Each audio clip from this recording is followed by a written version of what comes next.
বিসমিল্লাহির রহমানির রহিম। ইউনিট ৭, জ্ঞানমূলক বিকাশ। ভূমিকা। জ্ঞানবাদ অনুসারে মানুষ বা প্রাণী নিজের জ্ঞান ও বুদ্ধি প্রয়োগ করে শিখে। তাদের মতে শিখন হলো কতগুলো মানসিক প্রক্রিয়ার ফল। এই প্রক্রিয়ায় অন্তর্ভুক্ত রয়েছে প্রত্যক্ষণ, অভিজ্ঞতা ও দৃষ্টিভঙ্গি। জ্ঞানবাদীরা মনে করেন শিখনের সময় আমরা আসলে একটি সমস্যার সম্মুখীন হই। এই সমস্যাপূর্ণ পরিবেশে আমরা নিজের জ্ঞান ও বুদ্ধির সাহায্যে সম্পূর্ণ পরিস্থিতির একটি ছবি মানসপটে এঁকে নিয়ে সমস্যার সমাধানের চেষ্টা করি। এই সমস্যার সমাধানই হলো শিখন। শিখন নির্ভর করে শিশুর সুষ্ঠু বিকাশের উপর। পরিণমন ও অভিজ্ঞতার ফলে শিশুর মাঝে ক্রমবর্ধমান পরিবর্তনের যে ধারা পরিলক্ষিত হয় তাই হলো বিকাশ। এই ক্রমবর্ধমান পরিবর্তনের ধারা কতগুলো নীতি অনুসারে হয়ে থাকে এবং এতে রয়েছে কতগুলো প্রক্রিয়া ও পর্যায়। শিশুর জ্ঞান বিকাশের মতবাদ সম্পর্কে জানার জন্য প্রয়োজন শিশুর বিভিন্ন বয়সের বিকাশ সম্পর্কে জানা। এ উদ্দেশ্যকে সামনে রেখেই ইউনিট ৭ এ শিশুর বিকাশ ও জ্ঞানের বিকাশ সম্পর্কিত ব্রুনার, জ্যাপিয়াজে ও ভাইগোটস্কির মতবাদ সম্পর্কে আলোচনা করা হয়েছে। যেহেতু শিশুর জ্ঞানের বিকাশ নির্ভর করে স্নায়ুকোষ ও মস্তিষ্কের বিকাশের উপর, সে কারণে স্নায়ুকোষ ও মস্তিষ্কের বিকাশ সম্পর্কেও জানা গুরুত্বপূর্ণ। উপরিউক্ত বিষয়ের গুরুত্ব অনুধাবন করে ইউনিট ৭কে নিম্নোক্ত ৫টি পাঠে ভাগ করা হয়েছে। পাঠ ৭-এর ১, শিশুর বিকাশের ধারণা। পাঠ ৭-এর ২, স্নায়ুকোষ ও মস্তিষ্কের বিকাশ। পাঠ ৭-এর ৩, ব্রুনারের জ্ঞান বিকাশ মতবাদ এবং শ্রেণীকক্ষে এর প্রয়োগ। পাঠ ৭-এর ৪, জ্যাপিয়াজের জ্ঞান বিকাশের মতবাদ এবং শ্রেণীকক্ষে এর প্রয়োগ। পাঠ ৭-এর ৫, ভিগোটস্কির সামাজিক গঠনবাদ এবং শ্রেণীকক্ষে এর প্রয়োগ। পাঠ ৭-এর ১, শিশুর বিকাশের ধারণা। উদ্দেশ্য: এই পাঠ শেষে আপনি বিকাশ ও বর্ধন কী তা বলতে পারবেন। বিকাশ ও বর্ধনের মূল পার্থক্য চিহ্নিত করতে পারবেন। বিকাশের প্রক্রিয়া ও নীতিগুলো বর্ণনা করতে পারবেন। বিকাশের পর্যায়গুলো শনাক্ত ও ব্যাখ্যা করতে পারবেন। শিশুর বিকাশ সম্পর্কে শিক্ষকের কেন জানা প্রয়োজন তা ব্যাখ্যা করতে পারবেন। শিক্ষার্থীবৃন্দ, এ পাঠে আমরা শিশুর বিকাশ এবং এর সাথে সম্পর্কিত কিছু বিষয় সম্পর্কে আলোচনা করব। সাধারণভাবে বিকাশ বলতে বোঝায় জৈবিক, জ্ঞানমূলক, সামাজিক এবং আবেগিক পরিবর্তন, যা গর্ভধারণের সময় থেকে শুরু হয়ে পুরো জীবন পরিসর পর্যন্ত চলতে থাকে। স্ট্যান স্যান্ট্রক, 2006, পৃষ্ঠা 35। বিকাশ হচ্ছে একটি জটিল প্রক্রিয়া যেখানে বর্ধন এবং ক্ষয় এ দুটো প্রক্রিয়াই ক্রিয়াশীল। ব্যক্তির জীবনে এই দুটি প্রক্রিয়া গর্ভধারণের মুহূর্ত থেকে শুরু করে আমৃত্যু ক্রিয়াশীল থাকে। অনেকে বর্ধন বা গ্রোথ এবং বিকাশ বা ডেভেলপমেন্ট শব্দ দুটিকে সমর্থক মনে করলেও শব্দ দুটি সমর্থক নয়। বর্ধন হলো পরিমাণগত পরিবর্তন, কোয়ান্টিটেটিভ চেঞ্জ।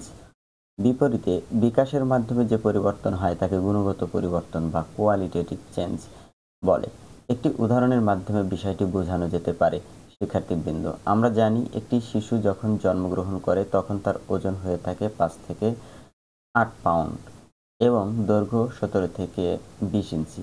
বয়স বাড়ার সাথে সাথে শিশুটির দৈর্ঘ্য ও ওজন উভয়ই বাড়তে থাকে। দৈর্ঘ্য ও ওজনের এই বৃদ্ধি হলো পরিমাণগত, যাকে আমরা বলবো গ্রোথ। একইভাবে শিশুটির অন্যান্য অঙ্গও বাড়তে থাকে, সেগুলোকে আমরা বলবো বৃদ্ধি। বয়স বাড়ার সাথে সাথে শিশুর শুধু বৃদ্ধি হয় না, তার অঙ্গ প্রত্যঙ্গগুলো কিছু ক্ষমতাও অর্জন করে থাকে। উদাহরণস্বরূপ, জন্মের পর যে ছোট হাতটি নিয়ে শিশু কিছুই করতে পারত না, ধীরে ধীরে সে তার হাতটি দিয়ে খেলনা ধরতে পারে, লিখতে পারে, হাত দিয়ে তার দৈনন্দিন কাজ করতে পারে। তাহলে দেখা যাচ্ছে যে তার হাতটি শুধু দৈর্ঘ্যেই বাড়েনি, তার গুণগত মানেও পরিবর্তন হয়েছে। শিশুর মাঝে এই গুণগত পরিবর্তনটিকেই আমরা বলবো বিকাশ। শিক্ষার্থীবৃন্দ, এতক্ষণ আপনারা বর্ধন ও বিকাশ সম্পর্কে জানতে পারলেন। পরবর্তী অংশে শিশুর বিকাশের প্রক্রিয়া এবং পর্যায় সম্পর্কে আলোচনা করা হবে। শিশুর বিকাশের প্রক্রিয়া। শিশুর বিকাশের ধারা বেশ জটিল এবং পর্যায়ক্রমিকভাবে অগ্রসর হয়। বিকাশকে বলা যায় বিভিন্ন ধরনের প্রক্রিয়া, যেমন জৈবিক, জ্ঞানীয় এবং সামাজিক আবেগিক প্রক্রিয়ার ফল। নিচে প্রক্রিয়াগুলো সম্পর্কে আলোচনা করা হলো। জৈবিক প্রক্রিয়া, বায়োলজিক্যাল প্রসেস।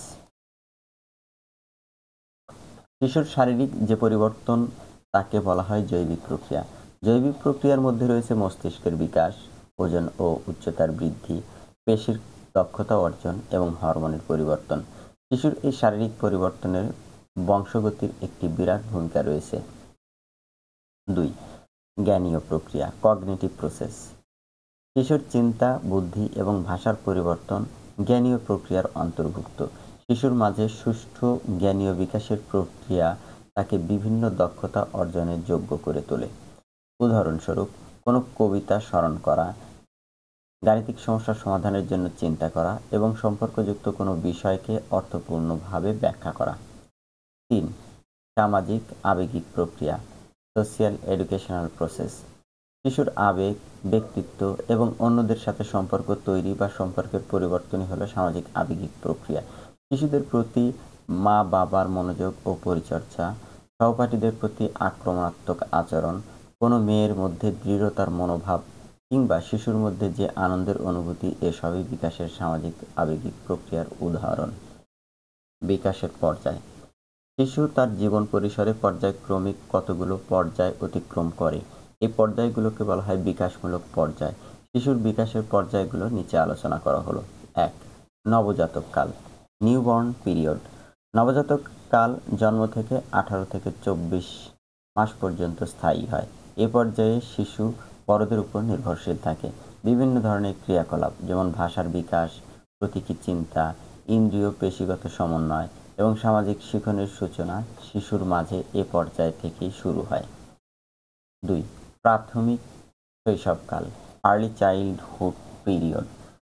নবজাতক পর্যায়ের শেষ হতে 5 থেকে 6 বছর পর্যন্ত সময়কে বলা হয় শৈশবকাল। এটিকে প্রাক প্রাথমিক বিদ্যালয় পর্যায়েও বলা হয়। এ পর্যায়ে শিশু কিছুটা আত্মনির্ভরশীল হতে শেখে, বিদ্যালয়ে যাওয়ার প্রস্তুতিমূলক দক্ষতাগুলো শেখে এবং সমবয়সীদের সাথে কাটাতে পছন্দ করে। প্রাথমিক শৈশবকালের শেষ সময়টিকে বলা হয় শিশুর বিদ্যালয়ে প্রবেশের সময়কাল। বিকাশের পর্যায়, উৎস নেট হতে সংগৃহীত।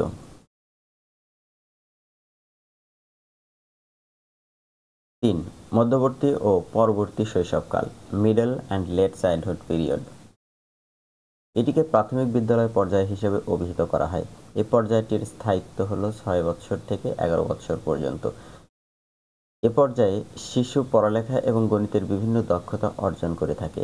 এ সময় তাদের মাঝে আত্মনিয়ন্ত্রণ চলে আসে এবং কৃতিত্বের অভিজ্ঞতা ও এ পর্যায়ের মূল বিষয়। এছাড়া পরিবারের বাইরে আরও বেশি সামাজিক সম্পর্ক এ সময় হয়ে থাকে। 4. কিশোরকাল, অ্যাডোলেসেন্স পিরিয়ড। এটি হলো শৈশবকাল এবং প্রাপ্ত বয়স পর্যায়ের মধ্যবর্তী সময়। এর প্রারম্ভিক সময় হলো 10-12 বছর এবং এর শেষ সীমা হলো 18 থেকে 22 বছর।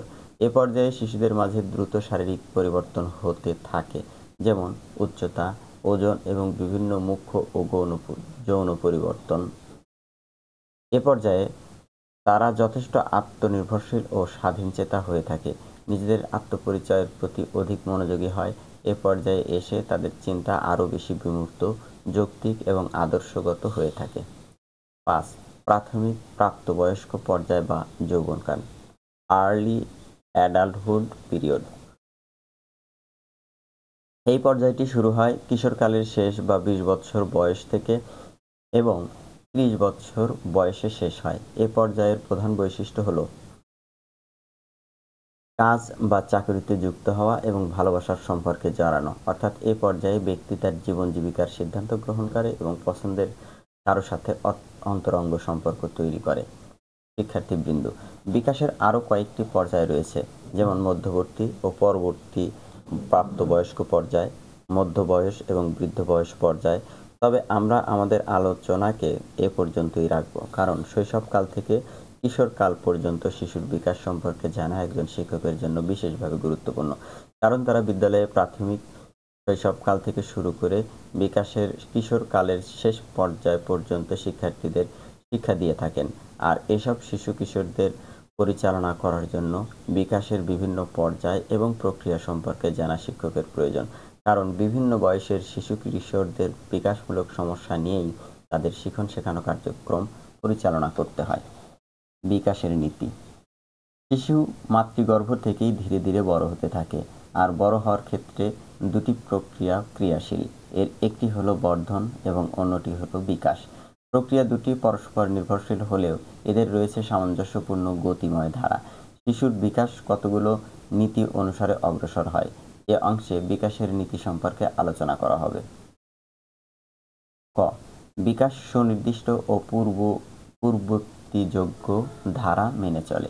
বিকাশ সুনির্দিষ্ট ও পূর্ববর্তীযোগ্য ধারা মেনে চলে, অর্থাৎ বিকাশের ক্ষেত্রে আগের কাজটি আগে হবে এবং পরের কাজটি পরে হবে। পরের কাজটি কখনো আগে সংগঠিত হবে না। উদাহরণস্বরূপ, শিশুর ভাষার বিকাশের ক্ষেত্রে প্রথমে কুজন, তারপর পর্যায়ক্রমে অস্পষ্ট উচ্চারণ, আধো আধো বোল, এক শব্দ দ্বারা মনের ভাব প্রকাশ এবং পরবর্তীতে অর্থপূর্ণ বাক্যের মাধ্যমে মনের ভাব প্রকাশ। খ. বিকাশ অগ্রসর হয় কতগুলো ধাপের মাধ্যমে। মনোবিজ্ঞানীগণ আমাদের জীবনচক্রকে কতগুলো পর্যায়ে ভাগ করেছেন। শিক্ষার্থীবৃন্দ, পূর্ববর্তী অংশে এই পর্যায় সম্পর্কে আমরা আলোচনা করা হয়েছে বলে এখানে আর তার পুনরাবৃত্তি করা হলো না। বিকাশের প্রত্যেকটি ধাপ বা পর্যায়ের রয়েছে নিজস্ব বৈশিষ্ট্য এবং ক্রমবিকাশমূলক কাজ। প্রতিটি পর্যায়ে বিশেষ কাজগুলো যদি কেউ সম্পন্ন করতে না পারে, তবে বলা যায় তার বিকাশের ক্ষেত্রে কিছু সমস্যা রয়েছে। গ. বিকাশ নিরবিচ্ছিন্নভাবে চলে। বিকাশ একটি নিরবিচ্ছিন্ন প্রক্রিয়া। এর গতি কখনো থেমে থাকে না, তবে এই গতি কখনো দ্রুত আবার কখনো মন্থর হতে পারে। যেমন, জন্মের পর থেকে 2 বছর পর্যন্ত শিশু দ্রুত গতিতে বাড়ে এবং প্রারম্ভিক শৈশবকালে বিকাশের গতিতে মন্থরতা আসে।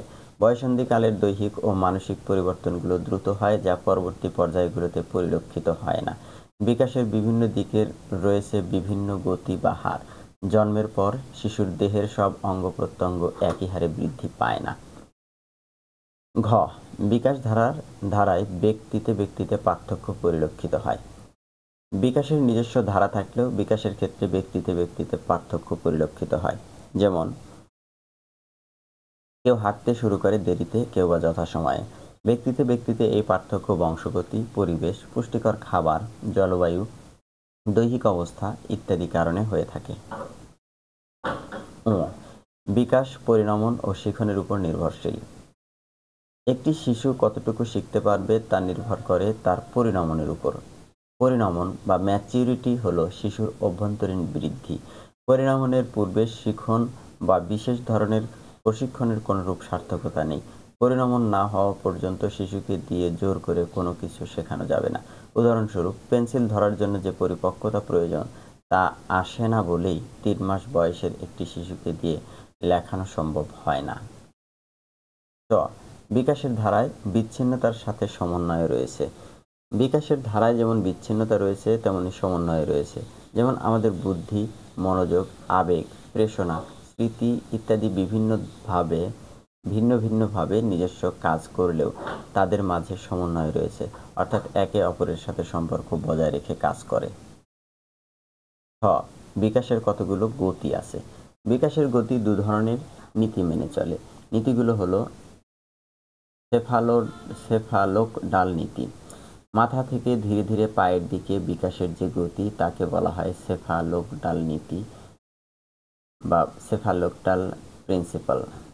উদাহরণস্বরূপ, শিশু প্রথমে তার মাথা নিয়ন্ত্রণ করতে শেখে, তারপর ধীরে ধীরে দেহ এবং শেষে পা নিয়ন্ত্রণ করতে পারে। প্রক্সিমোডিস্টাল নীতি। কাছ থেকে দূরের দিকে বিকাশের ধারার যে সঞ্চালন তাকে প্রক্সিমোডিস্টাল নীতি বলে, প্রক্সিমোডিস্টাল প্রিন্সিপাল বলে। শরীরের প্রধান প্রধান কার্যকলাপ দেহের কেন্দ্র হতে দেহের প্রান্তের দিকে অগ্রসর হয়। যেমন, শিশু প্রথমে চোখ, মাথা, ঘাড় এবং পরে বাহু, কনুই, আঙুল এর নিয়ন্ত্রণ করতে শেখে। চিত্র 2 এ সেফালোক-ডাল নীতি, বি প্রক্সিমিডিস্টাল নীতি। জ, বিকাশের প্রথম দিকের বিকাশ পরবর্তী বিকাশের চেয়ে অধিকতর গুরুত্বপূর্ণ। বিকাশের প্রথম দিকের অভিজ্ঞতা প্রশিক্ষণ শিশুর পরবর্তী জীবনের উপর প্রভাব ফেলে। জীবনের প্রথম দিকের অভিজ্ঞতা জীবনের ভিত্তি হিসেবে কাজ করে। যেমন জীবনের প্রথম থেকে যদি শিশু স্নেহ, ভালোবাসা, নিরাপত্তা এবং উপযুক্ত প্রশিক্ষণের সুযোগ পায়, তবে তার বিকাশ সুষম ও সুস্থ হয়। সে সুসামঞ্জস্য আচরণ করে। বিপরীতে প্রাথমিক জীবনের সুস্থ ও ইতিবাচক অভিজ্ঞতার ঘাটতি শিশুর মাঝে অস্বাভাবিক আচরণের প্রাধান্য দেখা দেয়। ইয়, বিকাশের ধারায় কতগুলো গুরুত্বপূর্ণ সন্ধিক্ষণ আছে। প্রতিটি সমাজের প্রত্যাশা রয়েছে যে শিশু বিশেষ বয়সে বিশেষ কিছু আচরণ দক্ষতা অর্জন করবে, যাকে বলা হয় ক্রমবিকাশমূলক কাজ। অর্থাৎ নির্ধারিত সেই কাজগুলো সেই বয়সে তার করার দরকার। এই নির্ধারিত সময়কে বলা হয় সন্ধিক্ষণ, ক্রিটিক্যাল পিরিয়ড। বিশেষ সময়ে বিশেষ কাজগুলো করতে না পারলে ব্যক্তির জীবনে দেখা দেয় সংকট বা আচরণিক সমস্যা। শিক্ষক কেন বিকাশ সম্পর্কে জানবেন? শিক্ষার্থীবৃন্দ, আপনারা এতক্ষণ বিকাশ কি, বিকাশের নীতি, প্রক্রিয়া এবং পর্যায় সম্পর্কে জেনেছেন। এখন প্রশ্ন হলো, একজন শিক্ষক কেন বিকাশ সম্পর্কে জানবেন, বা শিশুর বিকাশ সম্পর্কে শিক্ষকের জানা জরুরি কেন? একজন শিক্ষকের শ্রেণীকক্ষে প্রতি বছরই নতুন শিক্ষার্থী দলের আগমন ঘটে এবং তাদের দায়িত্ব তাকেই গ্রহণ করতে হয়। এই কারণে শিক্ষক যদি বিকাশ সম্পর্কে জানেন, তবে তিনি সহজেই বুঝতে পারবেন শিক্ষার্থী বিকাশের কোন পর্যায়ে আছে এবং কী ধরনের পাঠ সামগ্রী, শিক্ষণ পদ্ধতি তাদের জন্য উপযুক্ত হবে। মানুষের জীবন পরিসরে শৈশবকাল, বয়ঃসন্ধিকাল এবং কিশোরকালের নির্দিষ্ট কিছু বৈশিষ্ট্য রয়েছে। প্রতিটি পর্যায়ে শিক্ষার্থীদের শারীরিক, মানসিক, সামাজিক ও আবেগিক বিকাশ ভিন্ন মাত্রায় হয়ে থাকে এবং তাদের চাহিদার ক্ষেত্রেও ভিন্নতা দেখা যায়। শৈশবকাল শিশুর জীবনের একটি ঘটনাবহুল এবং অনন্য সময়। এ সময়ই তার মাঝে প্রাপ্ত বয়সের গুরুত্বপূর্ণ ভিত্তি গড়ে ওঠে। শৈশবকালকে একটি বৈশিষ্ট্যমণ্ডিত ও মূল্যবান পর্যায় বলা হয়। এই সময়টি হলো তাদের বেড়ে ওঠা এবং পরিবর্তনের একটি বিশেষ সময়। এ বয়সে শিশুরা বিশেষ দক্ষতা সমূহ অর্জন করে থাকে। এ কারণে দেখা যায় পরিপূর্ণ বিকাশ এবং সুনাগরিক হিসেবে গড়ে ওঠার জন্য পরিবার এবং রাষ্ট্র শিশুদের শিক্ষার জন্য বিভিন্ন সহায়তা দিয়ে থাকে। শিশু শ্রম থেকে তাদের রক্ষা করার চেষ্টা করা হয়। অপরিণত অবস্থায় অপরাধ করলে তাদের জন্য কিশোর আশ্রয় কেন্দ্রে বিশেষ ব্যবস্থাপনায় নিরাপত্তা প্রদানের ব্যবস্থা করা হয়। শিক্ষকের জানা প্রয়োজন শিশুর বিকাশে ব্যক্তি স্বাতন্ত্র্যতা থাকলেও তাদের বিকাশের ধারায় অনেক মিলও দেখা যায়। প্রত্যেক শিশুই তার জীবন পরিসরে বিকাশের একই ধারা অনুসরণ করে। তারা প্রত্যেকেই 1 থেকে 1.5 বছর বয়সে হাঁটতে শিখে। প্রাথমিক বিদ্যালয়ে প্রবেশের পর তারা ভাষার দক্ষতা অর্জন করে এবং স্বাধীনভাবে নিজেদের চিন্তাধারাকে ব্যবহার করতে শেখে। বিকাশের প্রক্রিয়া এবং পর্যায় সম্পর্কে শিক্ষকদের জ্ঞান থাকলে শিশুর বিকাশজনিত সমস্যা তারা সহজেই শনাক্ত করতে পারেন এবং সেই অনুযায়ী সমস্যার সমাধানে সচেষ্ট হতে পারেন। সবশেষে বলা যায়, শিক্ষক শিক্ষাদানের সাথে সরাসরি জড়িত বলেই তাদের শিশুর বিকাশ সম্পর্কে জানা প্রয়োজন। বিদ্যালয়ে শিশুদের যে শিক্ষা দেওয়া হয় তা শিশুর বিকাশ অনুযায়ী যথোপযুক্ত হতে হবে। অর্থাৎ শিখন এমনভাবে দিতে হবে যাতে তা শিশুদের বয়স অনুযায়ী খুব বেশি কঠিন, সহজ কিংবা বিরক্তিকর না হয়। শিশুরা যদি বিকাশগত দিক দিয়ে পড়ার জন্য প্রস্তুত না হয়, তাহলে জোর করে পড়ানো ঠিক নয়। এর জন্য প্রয়োজন শিশুর সঠিক বিকাশ ও পরিপক্কতা। শিশু যখন পড়ার জন্য প্রস্তুত হয়, তখনই তাকে বয়স উপযোগী শিক্ষণ সামগ্রী দিতে হবে। এতে শিশু আগ্রহের সাথে শিখবে। পাঠোত্তর মূল্যায়ন ৭-এর ১, বহুনির্বাচনী প্রশ্ন ১। বিকাশ ব্যক্তির মাঝে কোন ধরনের পরিবর্তন? বিকাশ ব্যক্তির মাঝে গুণগত পরিবর্তন। ১-এর খ, গুণগত পরিবর্তন। ২, একটি শিশুর উচ্চতা বাড়াকে আমরা কি বলবো? এটাকে আমরা বৃদ্ধি বলতে পারি। ২-এর ক, বৃদ্ধি। ৩, শিশুর ভাষার পরিবর্তন বিকাশের কোন প্রক্রিয়ার অন্তর্ভুক্ত? ভাষার পরিবর্তন। ৩-এর খ, জ্ঞানীয় বিকাশ।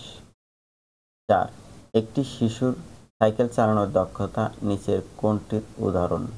৪-এর গ, বিকাশ। 5 শিশুর বিকাশ ও বর্ধন কিসের উপর নির্ভর করে? 5 ঘ পরিণমন ও শিখন। 6 শিশুর ওজন বৃদ্ধিকে নিচের কোন ধরনের পরিবর্তন বলা হয়? 6 গ পরিমাণগত। সংক্ষিপ্ত উত্তরমূলক প্রশ্ন 1 বিকাশ কি?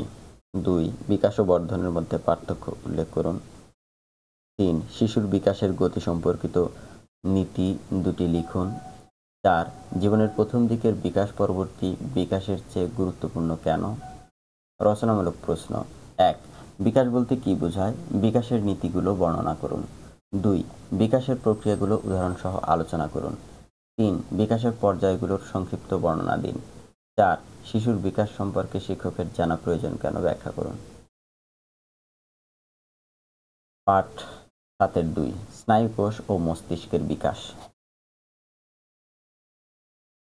উদ্দেশ্য এই পাঠ শেষে আপনি নিউরনের গঠন ও কার্যাবলী ব্যাখ্যা করতে পারবেন, মস্তিষ্কের গঠনটি বলতে পারবেন, নিউরন ও মস্তিষ্কের বিকাশ কিভাবে হয় তা বলতে পারবেন, শিশুর শিখন ও চিন্তনের সাথে মস্তিষ্কের বিকাশের সম্পর্ক আলোচনা করতে পারবেন। একটি শিশু সুস্থ ও স্বাভাবিকভাবে বেড়ে ওঠার পেছনে বিকাশের গুরুত্ব অপরিসীম। শিক্ষার্থীবৃন্দ, পূর্বের পাঠে আমরা জেনেছি যে বিকাশ হলো সুষ্ঠু শারীরিক, সামাজিক এবং আবেগিক বিকাশের মাধ্যমে একটি শিশুর সুস্থ ও স্বাভাবিকভাবে বেড়ে ওঠা, আর শিশুর সামগ্রিক বিকাশের জন্য প্রয়োজন সঠিক পরিচর্যা। এই পাঠে শারীরিক বিকাশের অংশ হিসেবে স্নায়ুকোষ ও মস্তিষ্কের বিকাশ এবং শিশুর বিকাশে এদের গুরুত্ব সম্পর্কে আলোচনা করা হবে। নিউরন ও মস্তিষ্কের বিকাশে কোনরূপ ত্রুটি শিশুর শিখনে অন্তরায় হয়ে দাঁড়ায়। শিশুর দৈনন্দিন কার্যকলাপ এবং আচরণ নির্ভর করে স্নায়ুকোষ ও মস্তিষ্কের সুস্থ বিকাশের উপর।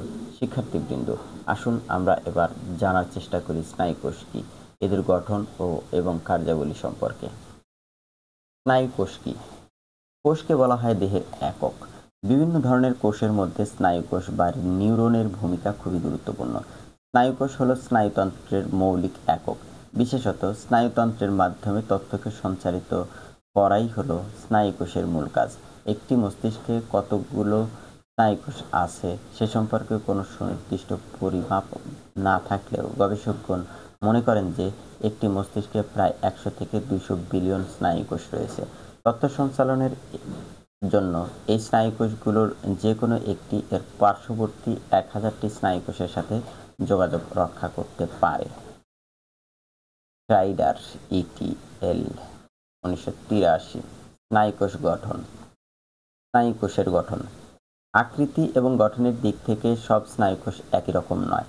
স্নায়ুকোষেও সাধারণ কোষের মতো 3টি অংশ থাকে, যথা কোষদেহ, কোষকেন্দ্র এবং কোষ আবরণ। তবে সাধারণ কোষের সাথে স্নায়ুকোষের পার্থক্য রয়েছে।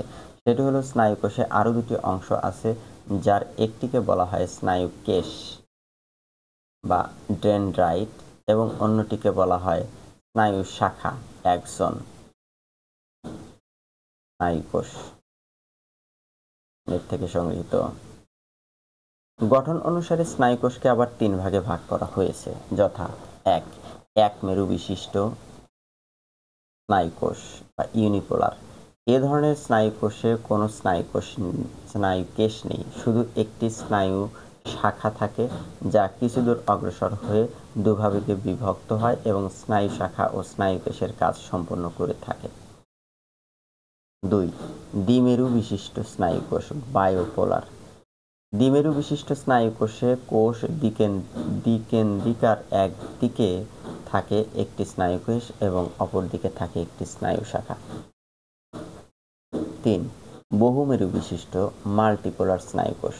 এ ধরনের স্নায়ুকোষে একটি স্নায়ু শাখা এবং অনেকগুলো স্নায়ুকেশ থাকে।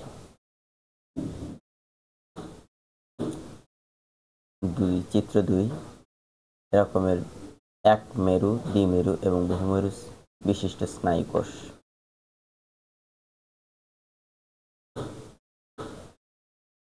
স্নায়ুকোষের কার্যাবলী। কার্যানুসারে স্নায়ুকোষকে 3 ভাগে ভাগ করা যায়, যথা 1 সংবেদী বা অন্তর্মুখী স্নায়ুকোষ, সেন্সরি আর অ্যাপারেন্ট নিউরন।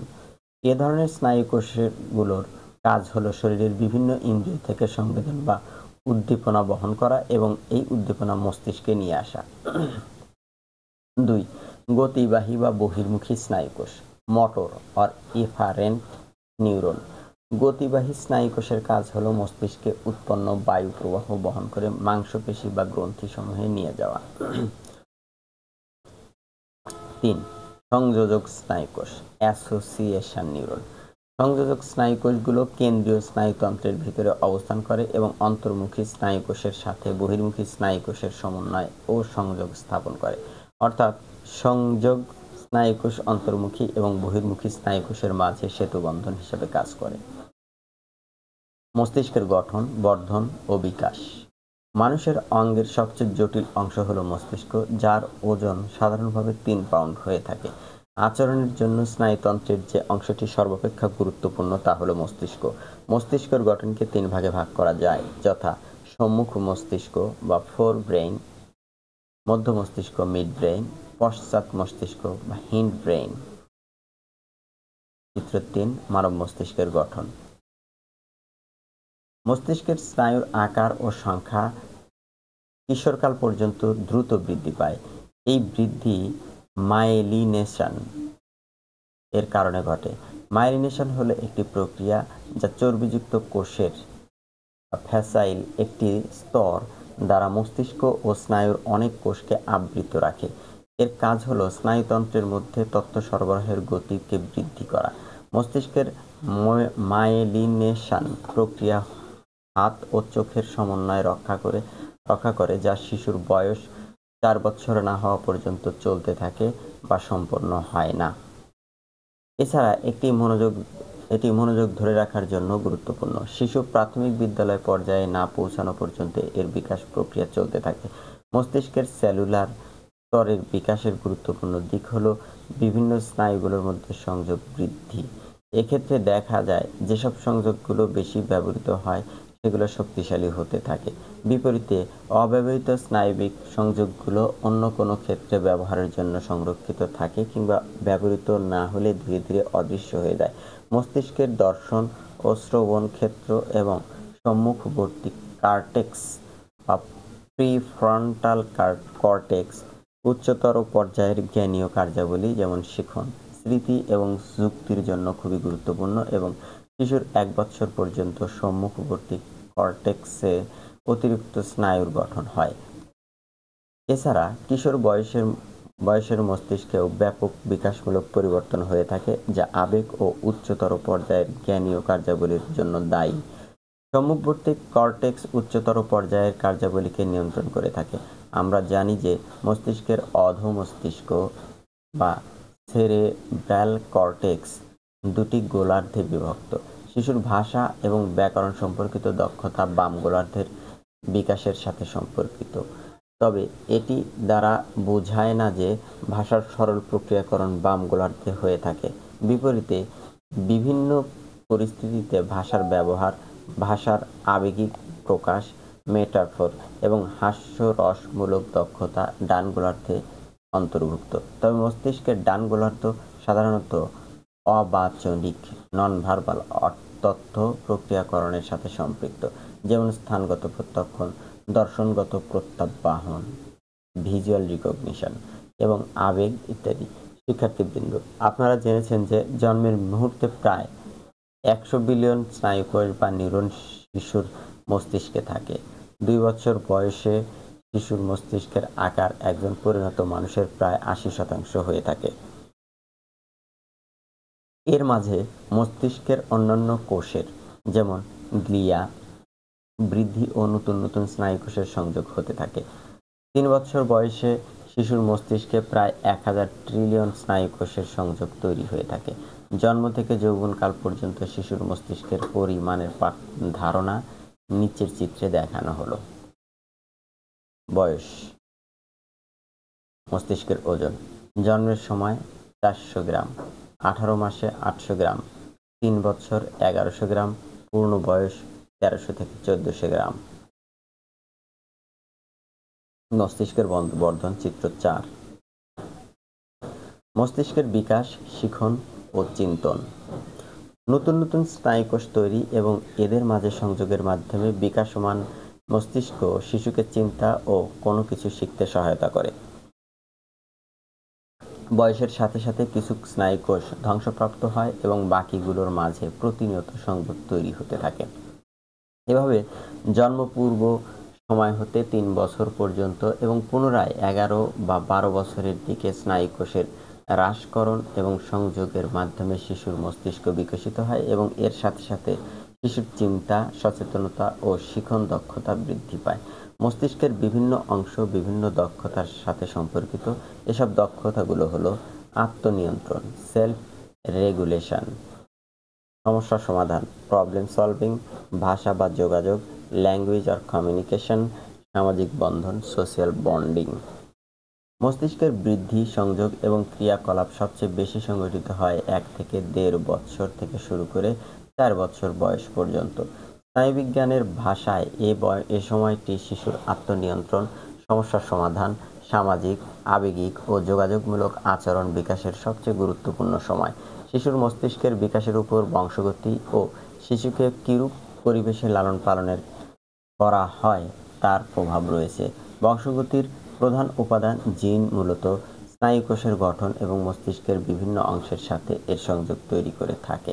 শিশু যে পরিবেশে বড় হয় সেখান থেকে প্রাপ্ত অভিজ্ঞতা এসব স্নায়বিক সংযোগগুলোকে উদ্দীপ্ত ও উন্নত করে এবং শিশুর মস্তিষ্কের গঠনে পরিবর্তন আনয়নে সহায়তা করে।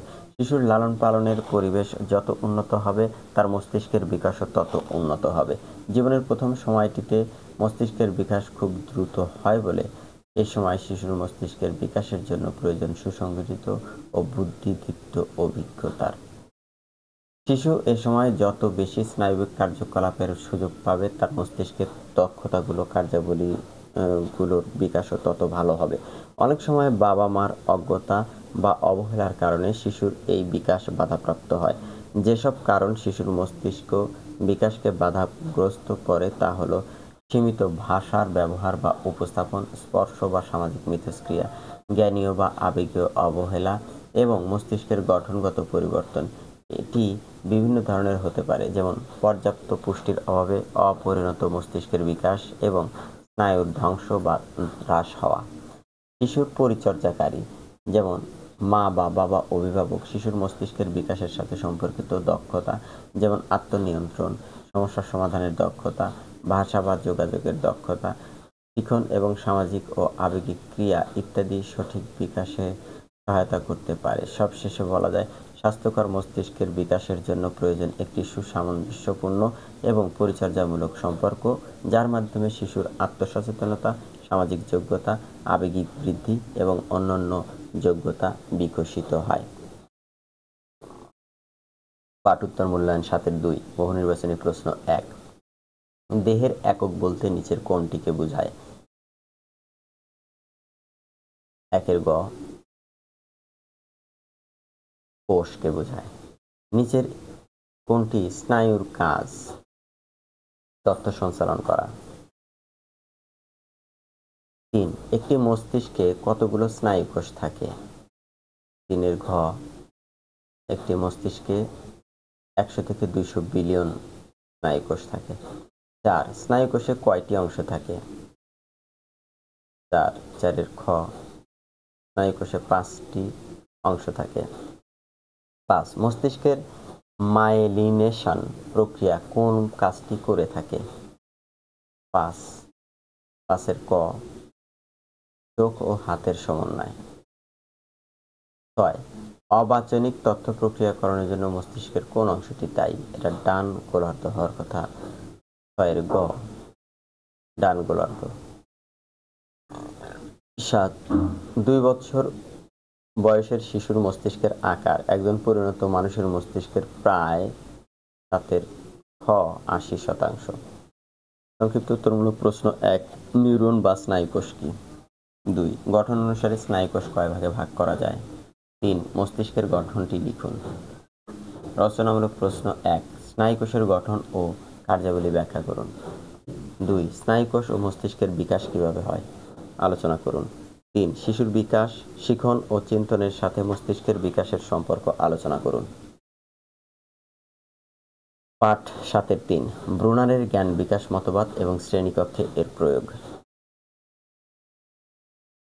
উদ্দেশ্য, এই পাঠ শেষে আপনি ব্রুনারের জ্ঞান বিকাশের স্তরসমূহ চিহ্নিত ও ব্যাখ্যা করতে পারবেন। জ্ঞান বিকাশের ক্ষেত্রে ব্রুনারের ধারণাগুলো ব্যক্ত করতে পারবেন। শিক্ষার উন্নয়নে ব্রুনারের অবদান বর্ণনা করতে পারবেন। শিখন শেখানো প্রক্রিয়ায় ব্রুনারের জ্ঞান বিকাশ মতবাদের প্রয়োগ কৌশল বর্ণনা করতে পারবেন। শিক্ষার্থীবৃন্দ, পূর্বের পাঠের আলোচ্য বিষয় ছিল শিশুর বিকাশের ধারণা, স্নায়ুকোষ ও মস্তিষ্কের বিকাশ। এ পাঠে ব্রুনারের জ্ঞান বিকাশ মতবাদ নিয়ে আলোচনা করা হবে। জেরোমে ব্রুনার ১৯১৫ সালে যুক্তরাষ্ট্রে জন্মগ্রহণ করেন। তার শিক্ষা জীবনের পুরোটাই কাটে যুক্তরাষ্ট্রে। তিনি ১৯৩৯ সালে মাস্টার্স এবং ১৯৪১ সালে হার্ভার্ড বিশ্ববিদ্যালয় থেকে মনোবিজ্ঞান বিষয়ে পিএইচডি সমাপ্ত করেন। উচ্চতর শিক্ষা সমাপ্ত করার পর থেকেই ব্রুনার মনোবৈজ্ঞানিক গবেষণায় নিজেকে নিয়োজিত করেন। ১৯৫৬ সালে প্রকাশিত হয় এ স্টাডি অব থিংকিং গ্রন্থটিকে তিনি জ্ঞানবাদী মনোবিজ্ঞানের ধারণা নিয়ে আবির্ভূত হন। জ্ঞানবাদী মনোবিজ্ঞানের মতো জ্ঞানবাদ শিখনেও তার অবদান রয়েছে। পিয়াজের মতো ব্রুনারও মনে করেন শিশুর কিছু সহজাত দক্ষতা রয়েছে যা তাকে কাজ সম্পর্কে অবহিত করে। শিশুর মাঝে এ দক্ষতাগুলো সক্রিয় পারস্পরিক ক্রিয়ার বা ইন্টারাকশনের মাধ্যমে বিকাশ লাভ করে। ব্রুনার তার মতবাদে সংস্কৃতি কালচার এর উপর বিশেষ গুরুত্ব দিয়েছেন। শিক্ষার্থীদের অভিজ্ঞতা ও মূল্যবোধকে ব্যাখ্যা ও পর্যালোচনা করার জন্য শিশু যে সাংস্কৃতিক পরিমণ্ডলে গড়ে ওঠে তা বিশেষভাবে গুরুত্বপূর্ণ। সংস্কৃতি সম্পর্কে ব্রুনারের বিবেচ্য বিষয় হল শিক্ষার্থীদের এই অভিজ্ঞতা ও ব্যাখ্যার দক্ষতাকে বিকশিত করা এবং তাদের অর্থহীন মুখস্থ বিদ্যার সংস্কৃতি থেকে সরিয়ে অর্থপূর্ণ সংস্কৃতিতে স্থানান্তরিত করা। হক এবং হোসেন ২০২৫ পৃষ্ঠা ১৫১। ব্রুনার তার মতবাদ বিকাশ মনোবিজ্ঞানের দৃষ্টিকোণ থেকে ব্যাখ্যা করেছেন। বিকাশকালে শিশু কিভাবে জ্ঞান আয়ত্ত করে তিনি তা গভীরভাবে পর্যবেক্ষণ করেন। ব্রুনারের মতে শিশু তার পূর্বের অভিজ্ঞতা বা জ্ঞানের আলোকে নতুন জ্ঞান আয়ত্ত করে। জ্ঞান আয়ত্ত করার এই প্রক্রিয়াকে তিনি স্ক্যাফোল্ডিং এর মাধ্যমে ব্যাখ্যা করেছেন। পিয়াজের মতো তিনিও শিশুর বিকাশ ধারাকে ৩টি স্তর বা পর্যায়ে মোডে ভাগ করেছেন, যার মাধ্যমে শিশুর শিখন ধাপে ধাপে এক স্তর থেকে অপর স্তরে উন্নীত হয়। ব্রুনারের জ্ঞান বিকাশের স্তর। পিয়াজের জ্ঞান বিকাশের মতবাদে শিশুর জ্ঞানীয় বিকাশকে ৪টি বায়ুক্রমিক পর্যায় হিসেবে বর্ণনা করা হয়। শিশুর জ্ঞান বিকাশ সংক্রান্ত পিয়াজের এই পর্যায়কে ব্রুনার অস্বীকার করেননি। পিয়াজের মতো ব্রুনারও শিশুর জ্ঞানীয় বিকাশকে ৩টি স্তর বা পর্যায়ের ডেভেলপমেন্টাল মোড ধারাক্রম হিসেবে বর্ণনা করেন। শিক্ষার্থীবৃন্দ, নিচে জ্ঞান বিকাশের এই পর্যায়গুলো বিস্তারিত আলোচনা করা হলো। ১. সক্রিয় পর্যায়, ইনঅ্যাক্টিভ মোড। জীবনের প্রথম ১৮ মাস বা ২ বছর। ২. চিত্ররূপ পর্যায়, আইকনিক মোড ১৮ মাস থেকে ৬ বছর এবং সাংকেতিক পর্যায় বা সিম্বলিক মোড ৬-৭ বছর থেকে পরবর্তী সময় পর্যন্ত বিস্তৃত। সক্রিয় পর্যায়। বিকাশের এই পর্যায়টি শিশুর জীবনের শুরু থেকে প্রথম ১৮ মাস বা ২ বছর পর্যন্ত স্থায়ী হয়। ব্রুনারের শিশু বিকাশের এই পর্যায়টির সাথে পিয়াজের ইন্দ্রিয় পেশির সমন্বয়ে কালের মিল রয়েছে।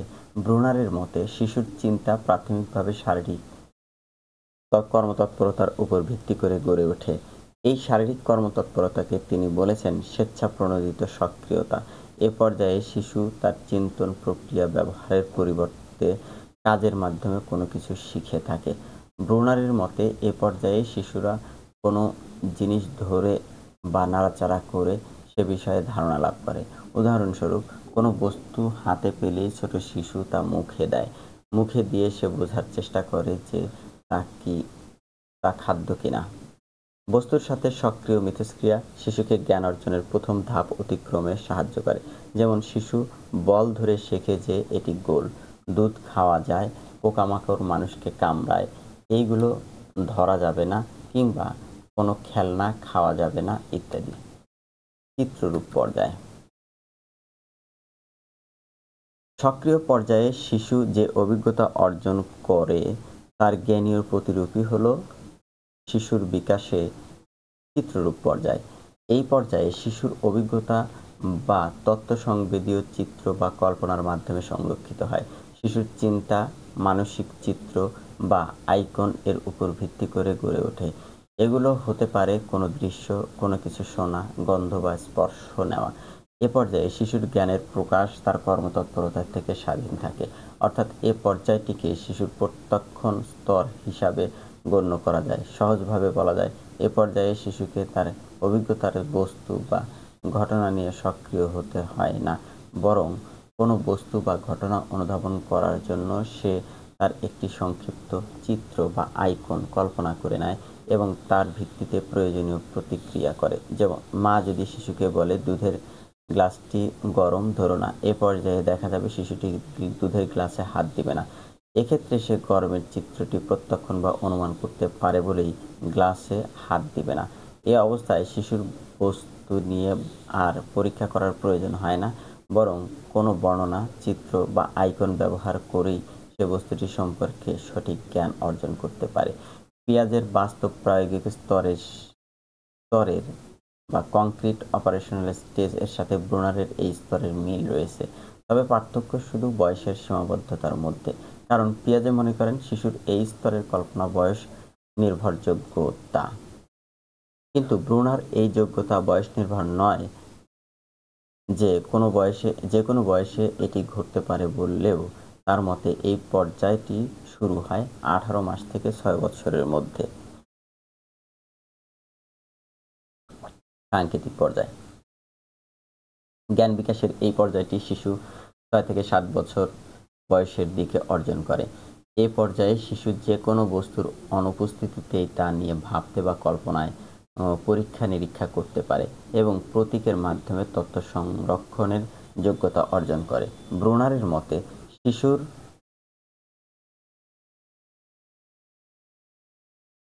মতে শিশুর কাঠামোবদ্ধ কল্পনা এ পর্যায়ে অনেক দূর পর্যন্ত বিস্তার লাভ করতে পারে। প্রতিক্রিয়ার ফলস্বরূপ কোনো বস্তু, ঘটনা বা অবস্থার কী পরিণতি হতে পারে শিশু তা অনুমান করতে পারে। বিকাশের এ পর্যায়ে পৌঁছালে শিশুর জ্ঞানীয় বিকাশ পরিপূর্ণতা পায়। শিশু সাংকেতিকভাবেই অনেক সমস্যার সমাধান করতে পারে। এ পর্যায়ে শব্দ বা ভাষা একটি শক্তিশালী প্রতীক হিসাবে কাজ করে। ফলে শিশু তার অনেক তথ্য বাচনিক বা ভাষাগত স্মৃতিতে ধরে রাখতে পারে।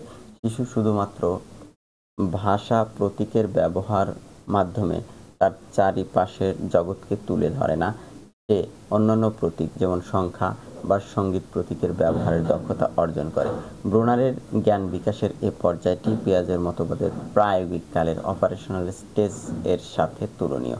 এই পর্যায়ে শিশুর জ্ঞানীয় বিকাশ অনেকটা পরিপূর্ণতার স্তরে পৌঁছে যায়। ব্রুনারের মতবাদের স্বতঃসিদ্ধ নীতিমালা।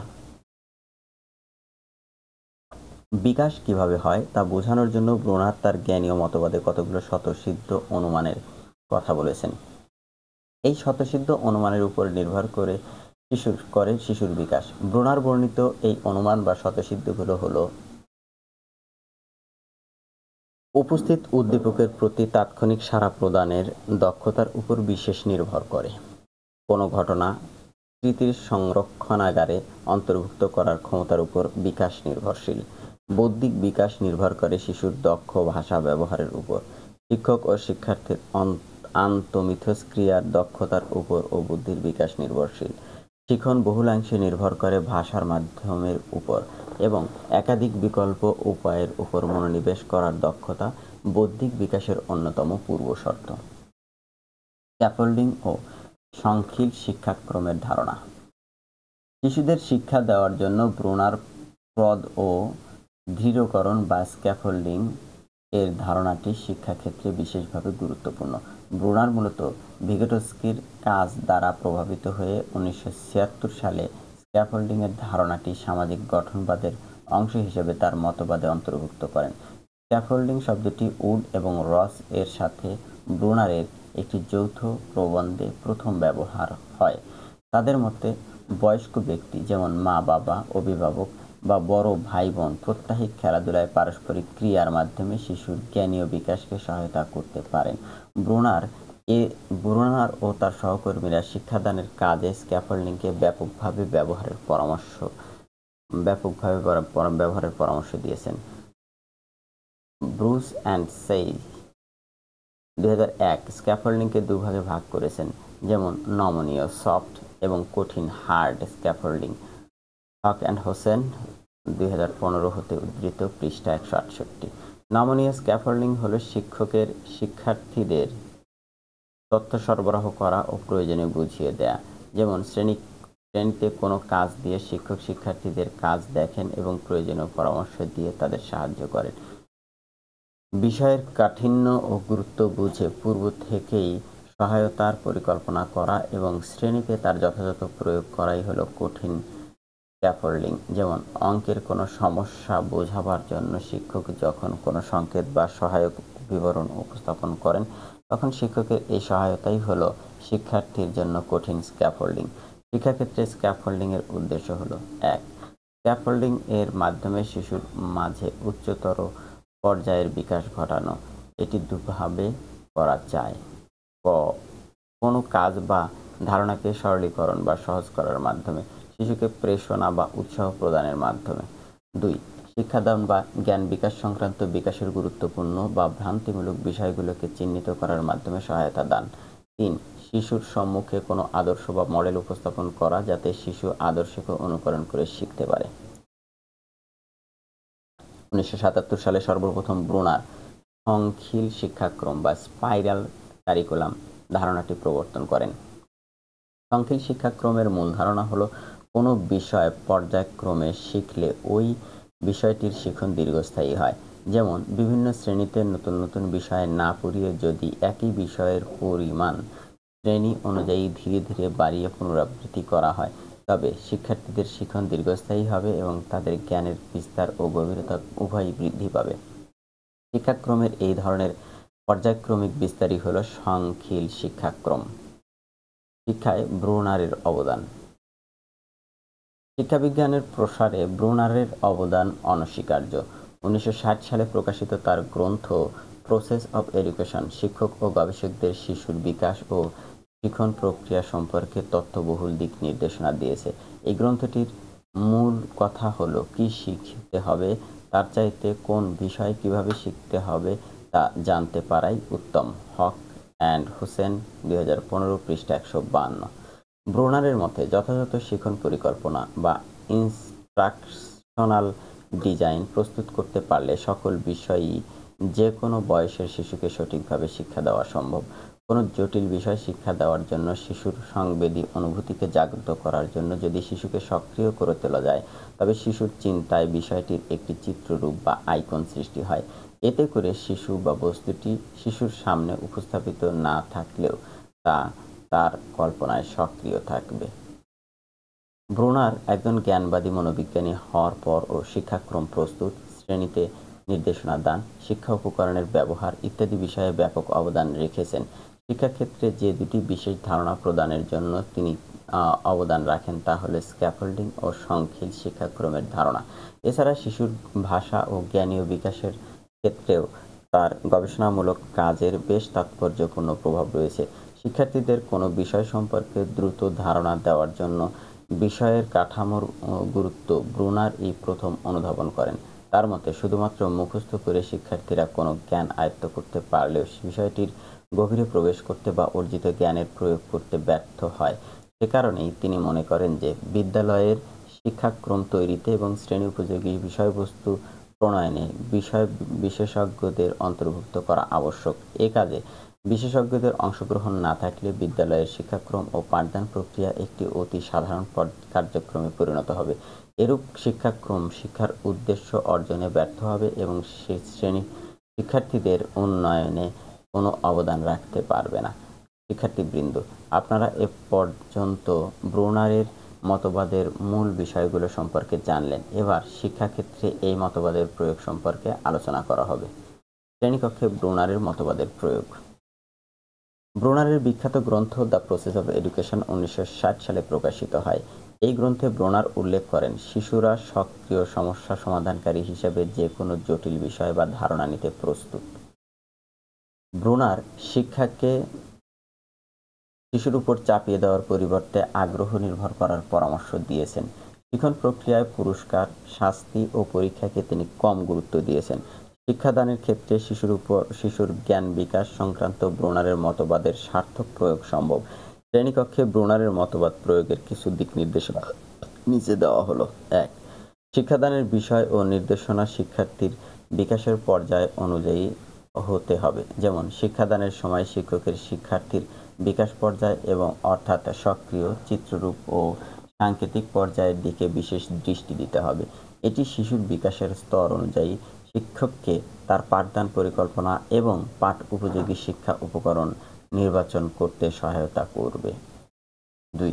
শিশুর জ্ঞান বৃদ্ধির জন্য শিক্ষকদের উচিত হবে পাঠ উপকরণ ও পরিকল্পনা বারবার ঝালাই করে নেওয়া। ব্রুনারের মতে, পূর্বের শিক্ষাদানের ধারণার উপর ভিত্তি করে কোনো ধারণা বা বিষয় শেখানো হলে তা বেশি কার্যকর হবে। যেমন শিক্ষার্থীদের কোনো বিষয় ভালোভাবে বোধগম্য করা ও দীর্ঘ সময় মনে রাখার জন্য শব্দভাণ্ডার, ব্যাকরণ বা পাঠ সংক্রান্ত অন্যান্য বিষয় পুনরায় উপস্থাপন করা। এতে করে শিক্ষক শিক্ষার্থীর শিখন পর্যায় অনুধাবন করতে পারবেন। ৩. শিক্ষণের বিষয়গুলো পর্যায়ক্রমিকভাবে উপস্থাপন করা উচিত। এতে শিক্ষার্থী জ্ঞান সংগঠন করতে পারে, শিক্ষণীয় বিষয় সহজে রূপান্তর ও স্থানান্তর করতে পারে। নতুন জ্ঞান অর্জনের ক্ষেত্রে শিক্ষক শিক্ষার্থীদের পূর্বের অভিজ্ঞতা ও কাঠামো ব্যবহারের জন্য উৎসাহিত করবেন। নতুন বিষয় বা তথ্য শেখার ক্ষেত্রে শিক্ষক শিক্ষার্থীদের শিক্ষণীয় বিষয়ের তথ্যগুলোর মধ্যে সাদৃশ্য ও পার্থক্য নিরূপণের দক্ষতা অর্জনের উপর গুরুত্ব দিবেন। ৪. শিক্ষকদের উচিত জ্ঞান অর্জনের ক্ষেত্রে শিক্ষার্থীদের অভ্যন্তরীণ প্রেরণা বা ইন্ট্রিনসিক মোটিভেশন বাড়ানো এবং শিক্ষণীয় বিষয়ের উপর ফলাফলের জ্ঞান বা ফিডব্যাক প্রদান করা। ব্রুনার মনে করেন, শিক্ষাদান প্রক্রিয়ায় গ্রেড প্রাপ্তি বা প্রতিযোগিতা সহায়ক নয়। শিক্ষণের ক্ষেত্রে শিক্ষার্থীর সফলতা এবং ব্যর্থতার অভিজ্ঞতা পুরস্কার এবং শাস্তি হিসেবে ব্যবহৃত না হয়ে বরং তথ্য হিসেবে ব্যবহৃত হওয়া উচিত। সবশেষে বলা যায় যে ব্রুনারের শিক্ষা জীবন একজন মনোবিজ্ঞানী হিসাবে শুরু হলে জীবনের শেষ পর্যায়ে এসে তিনি নিজেকে একজন শিক্ষাবিদ হিসেবে প্রতিষ্ঠিত করেন। ৬০ ও ৭০-এর দশকে শিক্ষা বিষয়ে তার চিন্তাভাবনা শিক্ষাক্ষেত্রে এক নতুন বিপ্লবের সূত্রপাত করে। শিশুর শিক্ষাকে স্থায়ী বা কার্যকর করার জন্য শিক্ষা ব্যবস্থায় তার এক বিশাল অবদান হল স্ক্যাফোল্ডিং ও সংখিল শিক্ষাক্রমের ধারণার ব্যবহার। এসব প্রক্রিয়ার মাধ্যমে শিশু যখন কোনো বিষয়ের কাঠামোটি আয়ত্ত করে তখনই সে ওই বিষয়ের প্রতি আকৃষ্ট হয় এবং নতুন জ্ঞান অর্জন করতে পারে। পাঠোত্তর মূল্যায়ন ৭-৩ বহু নির্বাচনী প্রশ্ন ১. ব্রুনারের দ্য স্টাডি অফ থিংকিং গ্রন্থটি কত সালে প্রকাশিত হয়? দ্য স্টাডি অফ থিংকিং ১ খ ১৯৫৬। ব্রুনারের মতে শিশুর সহজাত দক্ষতাগুলো নিচের কোনটির মাধ্যমে বিকাশ লাভ করে? ২ গ পারস্পরিক ক্রিয়া। ৩. শিশুর চিত্ররূপ পর্যায়কে নিচের কোন স্তর হিসেবে গণ্য করা হয়? ৩ ক প্রত্যক্ষণ। ৪. ব্রুনারের সাংকেতিক পর্যায়টি পিয়াজের জ্ঞান বিকাশের তত্ত্বের কোন স্তরের সাথে তুলনীয়? ৪ খ প্রায়োগিক স্তর। সংক্ষিপ্ত উত্তরমূলক প্রশ্ন ১. সংখিল শিক্ষাক্রম বলতে কী বোঝায়? ২. ব্রুনারের মতবাদের স্বতঃসিদ্ধ নীতিমালাগুলো উল্লেখ করুন। ৩. স্ক্যাফোল্ডিংকে কয় ভাগে ভাগ করা যায়? গ. রচনামূলক প্রশ্ন ১. ব্রুনারের জ্ঞান বিকাশের স্তরগুলো বর্ণনা করুন। ২. স্ক্যাফোল্ডিং কি, এর উদ্দেশ্যগুলো লিখুন। ৩. শিক্ষায় ব্রুনারের অবদান উল্লেখ করুন। ৪. শিশুর শিক্ষায় একজন শিক্ষক ব্রুনারের মতবাদটি কিভাবে প্রয়োগ করতে পারেন ব্যাখ্যা করুন। পাঠ ৭-৪ জ্যা পিয়াজের জ্ঞান বিকাশের মতবাদ এবং শ্রেণীকক্ষে প্রয়োগ। উদ্দেশ্য: এই পাঠ শেষে আপনি পিয়াজের জ্ঞান বিকাশের মতবাদটি ব্যাখ্যা করতে পারবেন, জ্ঞান বিকাশ মতবাদের মৌলিক ধারণাগুলো বর্ণনা করতে পারবেন, জ্ঞান বিকাশ মতবাদের ধাপগুলো চিহ্নিত এবং বর্ণনা করতে পারবেন, শিখন শেখানো প্রক্রিয়ায় পিয়াজের জ্ঞান বিকাশ মতবাদের প্রয়োগ ও কৌশল ব্যাখ্যা করতে পারবেন। শিক্ষার্থীবৃন্দ, পূর্বের পাঠে আপনারা ব্রুনারের জ্ঞান বিকাশ মতবাদ সম্পর্কে জেনেছেন। এ পাঠে জ্যা পিয়াজের জ্ঞান বিকাশ মতবাদ নিয়ে আলোচনা করা হবে। মনোবিজ্ঞানী হিসেবে জ্যা পিয়াজে অনেকের কাছেই একটি অতি পরিচিত নাম। পিয়াজে 1896 সালের 9 আগস্ট সুইজারল্যান্ডের নিউচাতালে জন্মগ্রহণ করেন।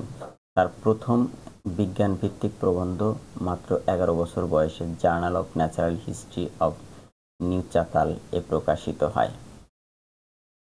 তার গবেষণার বিষয়বস্তু ছিল অ্যালবিনো নামক এক ধরনের চড়ুই। প্রথম জীবনে পেশায় তিনি ছিলেন একজন জীববিজ্ঞানী। শিশুর বুদ্ধির বিকাশ কিভাবে ঘটে এ বিষয়ের প্রতি পিয়াজের আকর্ষণ ও কৌতূহল তাকে জীববিজ্ঞানের ক্ষেত্র থেকে মনোবিজ্ঞানের ক্ষেত্রে নিয়ে যায়। পরবর্তীকালে তিনি শিশুর জ্ঞান বিকাশ কিভাবে হয় সে বিষয়ে একটি মতবাদ দেন। পিয়াজের মতে মানুষ বা প্রাণী নিজের জ্ঞান ও বুদ্ধি প্রয়োগ করে শিখে এবং শিখন হচ্ছে কতগুলো মানসিক প্রক্রিয়ার ফল।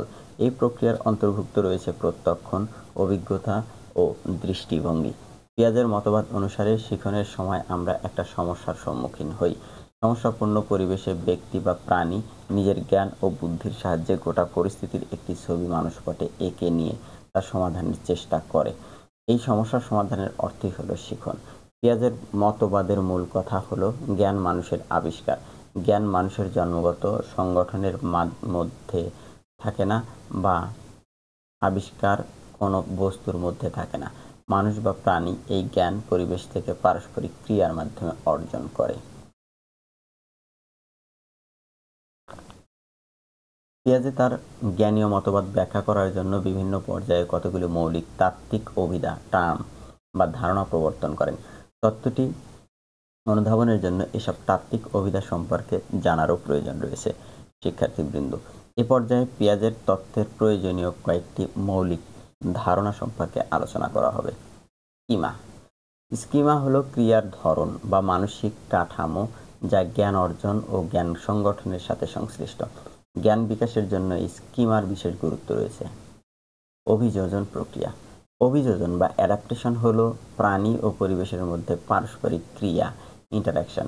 অভিযোজনের দুটি সম্পূরক ধাপ রয়েছে যা জীবনব্যাপী পরিলক্ষিত হয়, যেমন আত্তীকরণ বা অ্যাসিমিলেশন এবং সহযোজন বা অ্যাকোমোডেশন। আত্তীকরণ। আত্তীকরণ হলো এমন একটি প্রক্রিয়া যার মাধ্যমে নতুন জ্ঞান বা তত্ত্বকে বিদ্যমান স্কিমার সাথে আত্তীকরণ করা হয়। উদাহরণস্বরূপ, ছোট শিশু অনেক সময় কোনো ছাগল দেখে তাকে কুকুর বা ভেউ ভেউ শব্দ দ্বারা চিহ্নিত করে, অর্থাৎ সে এই নতুন প্রাণী অর্থাৎ ছাগলটিকে কুকুর স্কিমার সাথে আত্তীকরণ করে ছাগলকে কুকুর কুকুর বলে মনে করে। সহযোজন। সহযোজন হলো পরিবেশ পরিস্থিতি বুঝে খাপ খাইয়ে নেয়া। অন্যভাবে বলা যায়, সহযোজন প্রক্রিয়ায় পূর্ববর্তী ধারণা বা স্কিমাকে এমনভাবে পরিবর্তন করা হয় যাতে সেটা নতুন ধারণাকে সহজেই তার সাথে মানিয়ে নিতে পারে। উদাহরণস্বরূপ, তোষা আচরণের কথা ধরা যাক। জীবনের প্রথম মাসের মধ্যে শিশুরা বিভিন্ন বস্তু যেমন স্তনের বোঁটা, আঙুল, দুধ, মধু বা অন্য কিছু চোষার অভিজ্ঞতা অর্জন করে। এই অভিজ্ঞতা প্রয়োগ করেই তারা বুঝতে শিখে যে কিছু কিছু বস্তু আছে যা চোষা বা খাওয়া যায়, আবার কিছু কিছু জিনিস আছে যা খাওয়া যায় না। আত্মকেন্দ্রিকতা বা ইগোসেন্ট্রিজম। আত্মকেন্দ্রিকতা হলো একমাত্রিক চিন্তনের ফলশ্রুতি। আত্মকেন্দ্রিকতার কেন্দ্রবিন্দু হচ্ছে শিশু নিজে। সে যা ভাবে বা করে সবকিছু তার নিজেকে ঘিরে সম্পাদিত হয়। উদাহরণস্বরূপ, সে মাকে চিন্তা করে আমার মা হিসাবে, আবার বাবাকে চিন্তা করে আমার বাবা হিসেবে। পিয়াজের মত অনুযায়ী শিশুর মানসিক বিকাশ একটি নির্দিষ্ট ধারা অনুযায়ী অগ্রসর হয়, অর্থাৎ তার জ্ঞান বয়সের সাথে সাথে কয়েকটি নির্দিষ্ট ধাপে সম্পন্ন হয়। জ্ঞান বিকাশের এই ধাপ বা স্তরগুলোর প্রত্যেকটির নিজস্ব বৈশিষ্ট্য রয়েছে এবং একটির সাথে অপরটির বিশেষ গুণগত পার্থক্য রয়েছে। শিশুর জ্ঞান বিকাশের এই ধাপগুলো হলো: ১. ইন্দ্রিয় পেশির সমন্বয়কাল, সেন্সরি মোটর পিরিয়ড 0 থেকে 2 বছর। প্রাক প্রায়োগিক কাল বা প্রি কনসেপচুয়াল পিরিয়ড 2 থেকে 7 বছর। বাস্তব প্রায়োগিক কাল, কংক্রিট অপারেশনাল পিরিয়ড 7 থেকে 11 বছর। রীতিবদ্ধ প্রায়োগিক কাল, ফর্মাল অপারেশনাল পিরিয়ড 11 থেকে 15-16 বছর। 1. ইন্দ্রিয় পেশীয় সমন্বয়কাল, এটি জ্ঞান বিকাশের প্রথম স্তর। এই স্তরে শিশুর সকল কর্মতৎপরতা নির্ভর করে তার অর্জিত প্রত্যক্ষ অভিজ্ঞতার উপর, অর্থাৎ তার পঞ্চ ইন্দ্রিয় দ্বারা অর্জিত জ্ঞানের উপর। এই স্তরে শিশুর সঞ্চালন, সংবেদন, নিয়ন্ত্রণ ও বিভিন্ন অঙ্গ প্রত্যঙ্গের সমন্বয়ের মাধ্যমে শিশুর মানসিক বিকাশ হয়ে থাকে। পিয়াজে ইন্দ্রিয় পেশির সমন্বয় কালকে আবার 6 ভাগে ভাগ করেছেন। এগুলো নিচের ছকে আলোচনা করা হলো। ক, প্রতিবর্তী ক্রিয়া স্তর, রিফ্লেক্স স্টেজ। জন্মের পর থেকে 1 মাস পর্যন্ত বয়স সীমাকে পিয়াজে প্রতিবর্তী বা অনুবর্তন ক্রিয়া স্তর বলে চিহ্নিত করেন। এই স্তরে শিশুরা তাদের সহজাত বা প্রতিবর্তী ক্রিয়াগুলো নিয়ন্ত্রণ করতে শিখে। এ ধরনের কতগুলো ক্রিয়া হলো চোষা, হাসা, কান্না, প্রস্রাব পায়খানা করা, শ্বাস প্রশ্বাস নিয়ন্ত্রণ ইত্যাদি। শিশুর প্রাথমিক জীবনের অভিজ্ঞতাগুলো অনুবর্তনমূলক হলেও পরবর্তীতে এগুলো তার ব্যক্তিত্ব বিকাশে সহায়তা করে থাকে। প্রাথমিক চক্রাকার প্রতিক্রিয়ার স্তর, প্রাইমারি সার্কুলার রিয়াকশন স্টেজ। শিশুর বয়স যখন 1 মাস থেকে 4 মাস বয়স, তখন সে প্রথম চক্রাকার স্তরে অবস্থান করে। এই স্তরের বৈশিষ্ট্য হলো কোনো কাজ বারবার করে আনন্দ পাওয়া, যদিও কাজটি বারবার করার কোনো কারণ খুঁজে পাওয়া যায় না। মনে হয় শিশুরা কোনো কিছু করার আনন্দেই এটি করে, যেমন বারবার হাত পা ছোড়া, দুধের বোতল ধরে তারপর ছেড়ে দেয়া এবং আবার ধরে একইভাবে হাতের ঝুনঝুনি বারবার নাড়া ইত্যাদি। গ, মাধ্যমিক চক্রাকার প্রতিক্রিয়া স্তর, সেকেন্ডারি সার্কুলার রিয়াকশন স্টেজ। আনুমানিক 4 মাস থেকে 8 মাস বয়স পর্যন্ত এর বিস্তৃতি। এই স্তরে শিশু কোনো কাজ করার আনন্দের পাশাপাশি তার ফলাফল প্রত্যাশা করতে শিখে, যেমন শিশু তার হাতের ঝুনঝুনি নেড়ে তার শব্দ পরীক্ষা করে। এ সময় শিশুর মাঝে বস্তুর স্থায়িত্ব সম্পর্কে প্রাথমিক ধারণা জন্মে। ঘ, মাধ্যমিক প্রতিক্রিয়ার সমন্বয় স্তর, coordination of secondary reaction stage. 8 মাস থেকে 12 মাস বয়স পর্যন্ত সময়কে মাধ্যমিক প্রতিক্রিয়ার সমন্বয় কাল হিসেবে চিহ্নিত করা হয়। এই স্তরে না পৌঁছানো পর্যন্ত শিশুদের মধ্যে করণাচরণ পরিলক্ষিত হয় না। এই স্তরে শিশু তার পূর্ববর্তী স্তরগুলোতে লাভ করা বিভিন্ন প্রতিক্রিয়াগুলো নানাভাবে ব্যবহার করে। সে তার সমস্যাগুলোর সহজ সমাধানের চেষ্টা চালায়। কোনো কাজ সরাসরি এক ধাপে করতে না পারলে কয়েকটি ধাপে সম্পন্ন করতে চেষ্টা করে। উচ্চ স্তরের চক্রাকার প্রতিক্রিয়া স্তর, টারটিয়ারি সার্কুলার রিয়াকশন স্টেজ। এই স্তরটির ব্যাপ্তি হলো 12 থেকে 18 মাস বয়সের মধ্যে। এ বয়সের শিশুরা তাদের পূর্ব অভিজ্ঞতা থেকে লব্ধ প্রতিক্রিয়া ব্যবহার করে পরীক্ষা ও ভুল পদ্ধতি প্রয়োগ করে সমস্যার সমাধান করতে শিখে। মানসিক ক্ষমতার সমন্বয় স্তর, মেন্টাল কম্বিনেশন স্টেজ। শিশুর 18 মাস বয়স থেকে 2 বছর পর্যন্ত এ স্তরের ব্যাপ্তি। এ স্তরে শিশুরা মানসিক কল্পনাকে কাজে লাগিয়ে সমস্যার সমাধান করতে পারে, অর্থাৎ পিয়াজে যাকে স্কিমা বলেছেন তা এ স্তরে এসে শিশুর মাঝে আরও অধিক হারে বিকশিত হয়। উদাহরণস্বরূপ, এ বয়সে একটি শিশু যদি একটি ফুটোর মধ্য দিয়ে একখানি চেন বা সরু তার ঢুকাতে চায়, তবে সে ফুটোটি লক্ষ্য করবে এবং মনে মনে চেনটি ওই ফুটোর মধ্যে যাবে কিনা তা কল্পনা করবে। পূর্ববর্তী স্তরে সে তার কল্পনাশক্তি কাজে না লাগিয়ে প্রচেষ্টা ও ভুল পদ্ধতির মাধ্যমে এ ধরনের আচরণ করত। এ পর্যায়ে শিশুটির একটি বড় অর্জন হলো তার বুদ্ধির প্রকাশ। 2, প্রায়োগিক কাল। পরিবারের সাথে মিথস্ক্রিয়া করার ক্ষমতা অর্জনের পর শিশু তার জ্ঞান বিকাশের দ্বিতীয় ধাপে উন্নীত হয়। 2 থেকে 7 বছর পর্যন্ত এই স্তরের বিস্তৃতি। এই দ্বিতীয় পর্যায়ে এসে শিশু তার জ্ঞান প্রয়োগের প্রচেষ্টায় নিয়োজিত হয় বলে এই স্তরটির নামকরণ করা হয় প্রাক-প্রায়োগিক কাল বা প্রি অপারেশনাল স্টেজ। এই স্তরে শিশুরা জ্ঞানের যৌক্তিক প্রয়োগ লজিক্যাল অপারেশন সক্ষম হয় না এবং তা অনুধাবন করতে পারে না। ধারণা গঠনের বাস্তব স্তরে না পৌঁছানো পর্যন্ত শিশুরা জ্ঞানের যৌক্তিক প্রয়োগ ও তা অনুধাবন করতে পারে না। যেমন, কোনো শিশুকে যদি বলা হয় যে ক যদি খ এর চেয়ে বড় হয় এবং খ যদি গ এর চেয়ে বড় হয়, তবে ক ও গ এর মধ্যে কোনটি বড়? শিশু এর সঠিক জবাব দিতে পারে না, কারণ এ ধরনের যৌক্তিক ব্যাখ্যার দক্ষতা এ পর্যায় পর্যন্ত শিশুর মাঝে বিকশিত হয় না। এ স্তরে আবার দুই ভাগে ভাগ করা হয়েছে এ স্তরকে, যেমন ১-২-১ প্রাক ধারণার কাল, প্রি কনসেপচুয়াল স্টেজ ২ থেকে ৫ বছর এবং উপলব্ধিকাল, স্টেজ অফ ইনসুয়েটিভ থট ৫ থেকে ৭ বছর। প্রাক ধারণার ফল। ২-১ প্রাক ধারণার কাল। এ সময়ে শিশুর কল্পনা শক্তি ও অনুকরণ ক্ষমতা দ্রুত বাড়লেও এগুলো আত্মকেন্দ্রিক থাকে। এ পর্যায়ে এসে তাদের মাঝে বস্তু, ব্যক্তি ও পরিবেশ সম্পর্কে ধারণা জন্মাতে থাকে। তবে তারা এ সময় আরোহী ও অবরোহী যুক্তি দিতে না পারলেও কল্পনা সঞ্চালন যুক্তি বা ট্রান্সডাকটিভ রিজনিং দিতে পারে।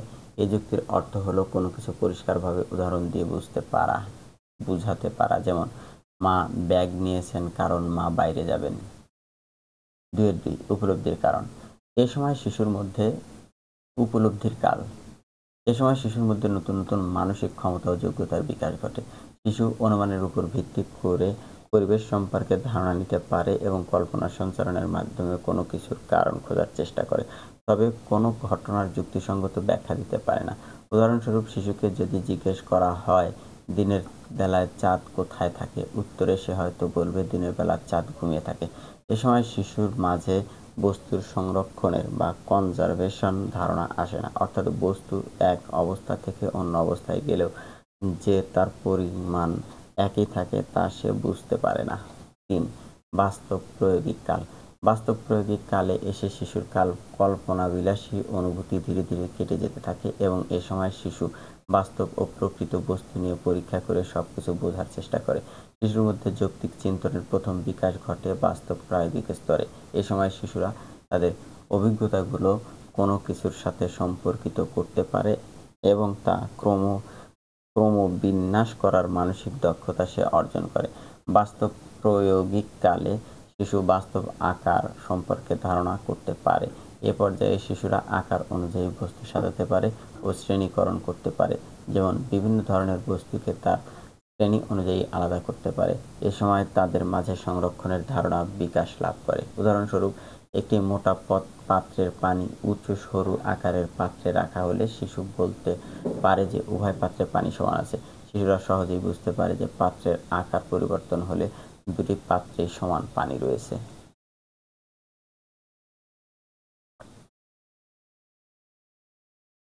চিত্র ১ বস্তুর সংরক্ষণের ধারণা। ৪. রীতিবদ্ধ প্রয়োগিক কাল। জ্ঞান বিকাশের স্তরটি শুরু হয় ১১ বছর বয়সের দিকে এবং এর শেষ সীমা হল ১৫ বা ১৬ বছর বয়স। এটি জ্ঞান বিকাশের শেষ স্তর। রীতিবদ্ধ প্রয়োগিক স্তরে এসে শিশু-কিশোররা প্রচ্ছন্ন বা পোটেনশিয়াল চিন্তার দক্ষতা অর্জন করে। তাছাড়া এ স্তরে তাদের চিন্তায় বিষয়বস্তু ও কাঠামোকে আলাদা করে ভাবতে পারার দক্ষতা প্রকাশ পায়। উদাহরণস্বরূপ, যদি এ স্তরের শিশুকে বলা হয় ক খ এর চেয়ে লম্বা এবং খ গ এর চেয়ে লম্বা, তাহলে তাদের মধ্যে সবচেয়ে লম্বাকে বাস্তব প্রায়োগিক স্তরের শিশু এ ধরনের প্রশ্নের উত্তর বলতে পারবে যে ক গ এর চেয়ে লম্বা। কিন্তু প্রশ্নটি যদি একটু ঘুরিয়ে বলা হয় যে খ ক এর চেয়ে ছোট এবং খ গ এর চেয়ে লম্বা, তাহলে তিনজনের মধ্যে সবচেয়ে লম্বাকে? এরূপ প্রশ্নের ক্ষেত্রে তারা সঠিক উত্তর দিতে ব্যর্থ হবে। কিন্তু রীতিবদ্ধ প্রায়োগিক স্তরের কিশোর-কিশোরীরা একটু বিভ্রান্তিতে পড়লেও তাদের কল্পনা শক্তি প্রয়োগ করে সঠিক উত্তর দিতে সক্ষম হবে। তাছাড়া তারা এ স্তরে আনুমানিক সিদ্ধান্ত প্রমাণে আরোহ ও অবরোহ যুক্তি প্রদান করতে সক্ষম হয় এবং বয়সের সাথে সাথে তাদের বিমূর্ত চিন্তন ক্ষমতা বাড়তে থাকে। শিক্ষাক্ষেত্রে পিয়াজের মতবাদের গুরুত্ব। শিক্ষার্থীবৃন্দ, এতক্ষণ আপনারা পিয়াজের জ্ঞান বিকাশের মতবাদের মৌলিক অভিধা এবং স্তর সম্পর্কে জেনেছেন। এবার শিক্ষাক্ষেত্রে এই মতবাদটি কিভাবে প্রয়োগ করা যায় সে সম্পর্কে আলোচনা করা হবে। শিক্ষাক্ষেত্রে পিয়াজের জ্ঞান বিকাশের মতবাদের গুরুত্ব অপরিসীম। নিচে শিক্ষাক্ষেত্রে পিয়াজের মতবাদের গুরুত্ব তুলে ধরা হল। ১. শিশুদের শারীরিক ও মানসিক ক্ষমতা অনুযায়ী শিক্ষাদান পদ্ধতি ও শিক্ষার বিষয় নিরূপণের ক্ষেত্রে পিয়াজের মতবাদ শিক্ষকের জন্য অত্যন্ত সহায়ক ভূমিকা পালন করতে পারে। 2. শিক্ষাক্রম প্রণয়ন, শিক্ষাদান পদ্ধতি নিরূপণ এবং জ্ঞানের বিষয় পরিমাপের ক্ষেত্রে পিয়াজের মতবাদ বিশেষ ভূমিকা পালন করতে পারে। যেমন শিক্ষার বিষয়গুলো অথবা শিক্ষার সমস্যাগুলো শিশুর বিকাশের স্তর অনুযায়ী দেওয়া হলে শিখন শেখানোর প্রক্রিয়া অনেক সহজ হয়ে আসবে। 3. পিয়াজের মতে শিখন হলো সক্রিয় আবিষ্কার পদ্ধতিতে শেখা। শিক্ষার্থী শিখন প্রক্রিয়ায় সক্রিয়ভাবে অংশগ্রহণ না করলে শিশুর স্কিমা বা মানসিক কাঠামো সঠিকভাবে গঠন হয় না এবং শিখনও স্থায়ী হয় না। শিক্ষক সক্রিয় শিখন পদ্ধতিতে শিশুদের জন্য অনুসন্ধান, প্রশ্ন, আবিষ্কার ইত্যাদি করার সুযোগ সৃষ্টি করবেন। উদাহরণস্বরূপ, শিশুদের বর্ণ বা সংখ্যা শেখানোর ক্ষেত্রে তাদের জন্য বর্ণের সাথে মিল রেখে কোনো বস্তু দেখিয়ে শেখানো যেতে পারে। সংখ্যার ক্ষেত্রে বিভিন্ন রঙের পুঁতি, কাঠি ইত্যাদি দিয়ে সংখ্যা যোগ বিয়োগের ধারণা দেওয়া যায়। সক্রিয় শিখনের প্রাথমিক পর্যায়ে শিশুরা ইন্দ্রিয় পেশির সমন্বয়ের মাধ্যমে এই কাজগুলো করবে, আর একটু বড় হলে তারা চিন্তার মাধ্যমে সমস্যার সমাধান করবে। পিয়াজের মতবাদ অনুসারে শিশুর উপর কোনো জ্ঞান চাপিয়ে দেওয়া উচিত নয়, বরং সমস্যার সমাধানের জন্য তাকে সুযোগ দিতে হবে। পিয়াজের মতবাদের উপর ভিত্তি করেই আধুনিক বিদ্যালয়গুলোতে শিক্ষা উপকরণ ব্যবহার করা হয়ে থাকে, যাতে শিশু সক্রিয়ভাবে আনন্দের মাঝে শিখতে পারে। পাঠোত্তর মূল্যায়ন 7-4 বহু নির্বাচনী প্রশ্ন। 1. পিয়াজের মতে মানুষ বা প্রাণী কিভাবে শিখে? 1 খ, জ্ঞান ও বুদ্ধি প্রয়োগ করে। 2. স্কিমা হলো 2 গ, স্কিমা হলো মানসিক কাঠামো। 3. পিয়াজের জ্ঞান বিকাশের স্তর কয়টি? 3 গ 4টি।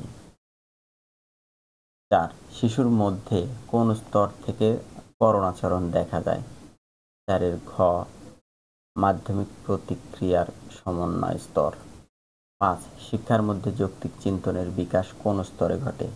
5 ক, বাস্তব প্রয়োগ প্রায়োগিক কাল। সংক্ষিপ্ত উত্তরমূলক প্রশ্ন। 1. পিয়াজের তত্ত্বের মূল কথাটি লিখুন। 2. নিচের ধারণাগুলো ব্যাখ্যা করুন। 3. নিচের ধারণাগুলোর ব্যাখ্যা করুন। স্কিমা, অভিযোজন প্রক্রিয়া, আত্মীকরণ, সহযোজন, আত্মকেন্দ্রিকতা। 3. প্রাক ধারণার কাল সম্পর্কে লিখুন। রচনামূলক প্রশ্ন। 1. পিয়াজের মতবাদের মৌলিক ধারণাগুলো আলোচনা করুন। 2. পিয়াজের তত্ত্বের মূল কথা কি? পিয়াজের মতবাদের স্তরগুলো ব্যাখ্যা করুন। 3. ইন্দ্রিয় পেশির সমন্বয় কালকে পিয়াজে কয় ভাগে ভাগ করেছেন? ভাগগুলো বর্ণনা করুন। 4. শিক্ষাক্ষেত্রে পিয়াজের মতবাদের গুরুত্ব ব্যাখ্যা করুন। পাঠ 7-5 ভিগোটস্কি, সামাজিক গঠনবাদ এবং শ্রেণীকক্ষে এর প্রয়োগ। উদ্দেশ্য, এই পাঠ শেষে আপনি ভিগোটস্কির শিখন মতবাদটি বর্ণনা করতে পারবেন। শিখন শেখানো প্রক্রিয়ায় ভিগোটস্কির শিখন মতবাদের প্রয়োগ কৌশল ব্যাখ্যা করতে পারবেন। ভিগোটস্কি এবং পিয়াজের মতবাদের পার্থক্যগুলো উল্লেখ করতে পারবেন। গঠনবাদের মূল ধারণা হলো কোনো কিছু সম্পর্কে ধারণা গঠনের মাধ্যমে শিশুর শিখন হয়ে থাকে, আর এই ধারণা গঠনের মূল উপাদান হলো সামাজিক মিথস্ক্রিয়া বা ভাষা। গঠনবাদীদের মতে শিশুরা বিভিন্ন ইন্দ্রিয় ব্যবহারের মাধ্যমে পরীক্ষা নিরীক্ষা ও অনুসন্ধান করে তার চারিপাশের পরিস্থিতি সম্পর্কে ধারণা গঠন করে এবং নতুন নতুন জ্ঞান অর্জন করে। গঠনবাদকে দুটি ধারায় ব্যাখ্যা করা হয়ে থাকে, যেমন জ্ঞানমূলক গঠনবাদ বা কগনিটিভ কনস্ট্রাকটিভিজম ও 2. সামাজিক গঠনবাদ বা সোশিয়াল কনস্ট্রাকটিভিজম। শিক্ষার্থীবৃন্দ, আপনারা পূর্ববর্তী পাঠে পিয়াজের জ্ঞানমূলক গঠনবাদ সম্পর্কে জেনেছেন। এই পাঠে আপনারা সামাজিক গঠনবাদের অন্তর্ভুক্ত ভিগোটস্কির মতবাদ সম্পর্কে জানবেন। সামাজিক গঠনবাদ, ভিগোটস্কির শিখন মতবাদ। এলএস ভিগোটস্কি তার শিখন মতবাদটি 1920 ও 1930 দশকের দিকে দিলেও পাশ্চাত্য বিশ্বে মতবাদটি 1950 দশকে পরিচিতি লাভ করে।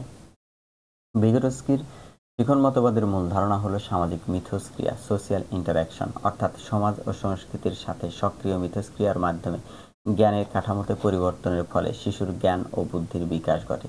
ভিগোটস্কি মনে করেন এই মিথস্ক্রিয়ার জন্য সবচেয়ে গুরুত্বপূর্ণ উপাদান হলো ভাষা। এছাড়া তিনি তার থট অ্যান্ড ল্যাঙ্গুয়েজ বইতে উল্লেখ করেছেন যে শিশুর ধারণার বিকাশ তার ভাষার উপর নির্ভরশীল। শিশু যখন ভাষা দিয়ে তার পর্যবেক্ষিত বস্তুটিকে বর্ণনা করতে পারে তখনই তার ধারণার বিকাশ ঘটে। ভিগোটস্কির মতবাদের দুটি গুরুত্বপূর্ণ বিষয় হল: ১. More knowledgeable other, MKO. ২. Zone of proximal development, ZPD. ১. MKO, more knowledgeable other. MKO ধারণাটি দ্বারা কোনো কাজ, শিক্ষামূলক প্রক্রিয়া বা ধারণা গঠনের ক্ষেত্রে শিশু বা শিক্ষার্থীর চেয়ে অধিকতর ভালো ধারণা বা উচ্চতর যোগ্যতা সম্পন্ন ব্যক্তিদের বোঝানো হয়, যাদের কাছ থেকে শিশু জ্ঞান লাভের সুযোগ পেয়ে থাকে। শিক্ষার ক্ষেত্রে শিশুর বাবা মা, বড় ভাই বোন এবং শিক্ষক সবাইকে ভালো ধারণা বা উচ্চতর যোগ্যতা সম্পন্ন ব্যক্তি বলা যেতে পারে। এদের কাছ থেকে শিশু নতুন নতুন জ্ঞান বা তথ্য জানতে পারে, বুঝতে পারে ও শিখতে পারে। ২. ZPD, zone of proximal development. ভিগোটস্কির মতে জ্ঞানমূলক বিকাশের ক্ষমতা একটি নির্দিষ্ট সীমা পর্যন্ত হয়ে থাকে।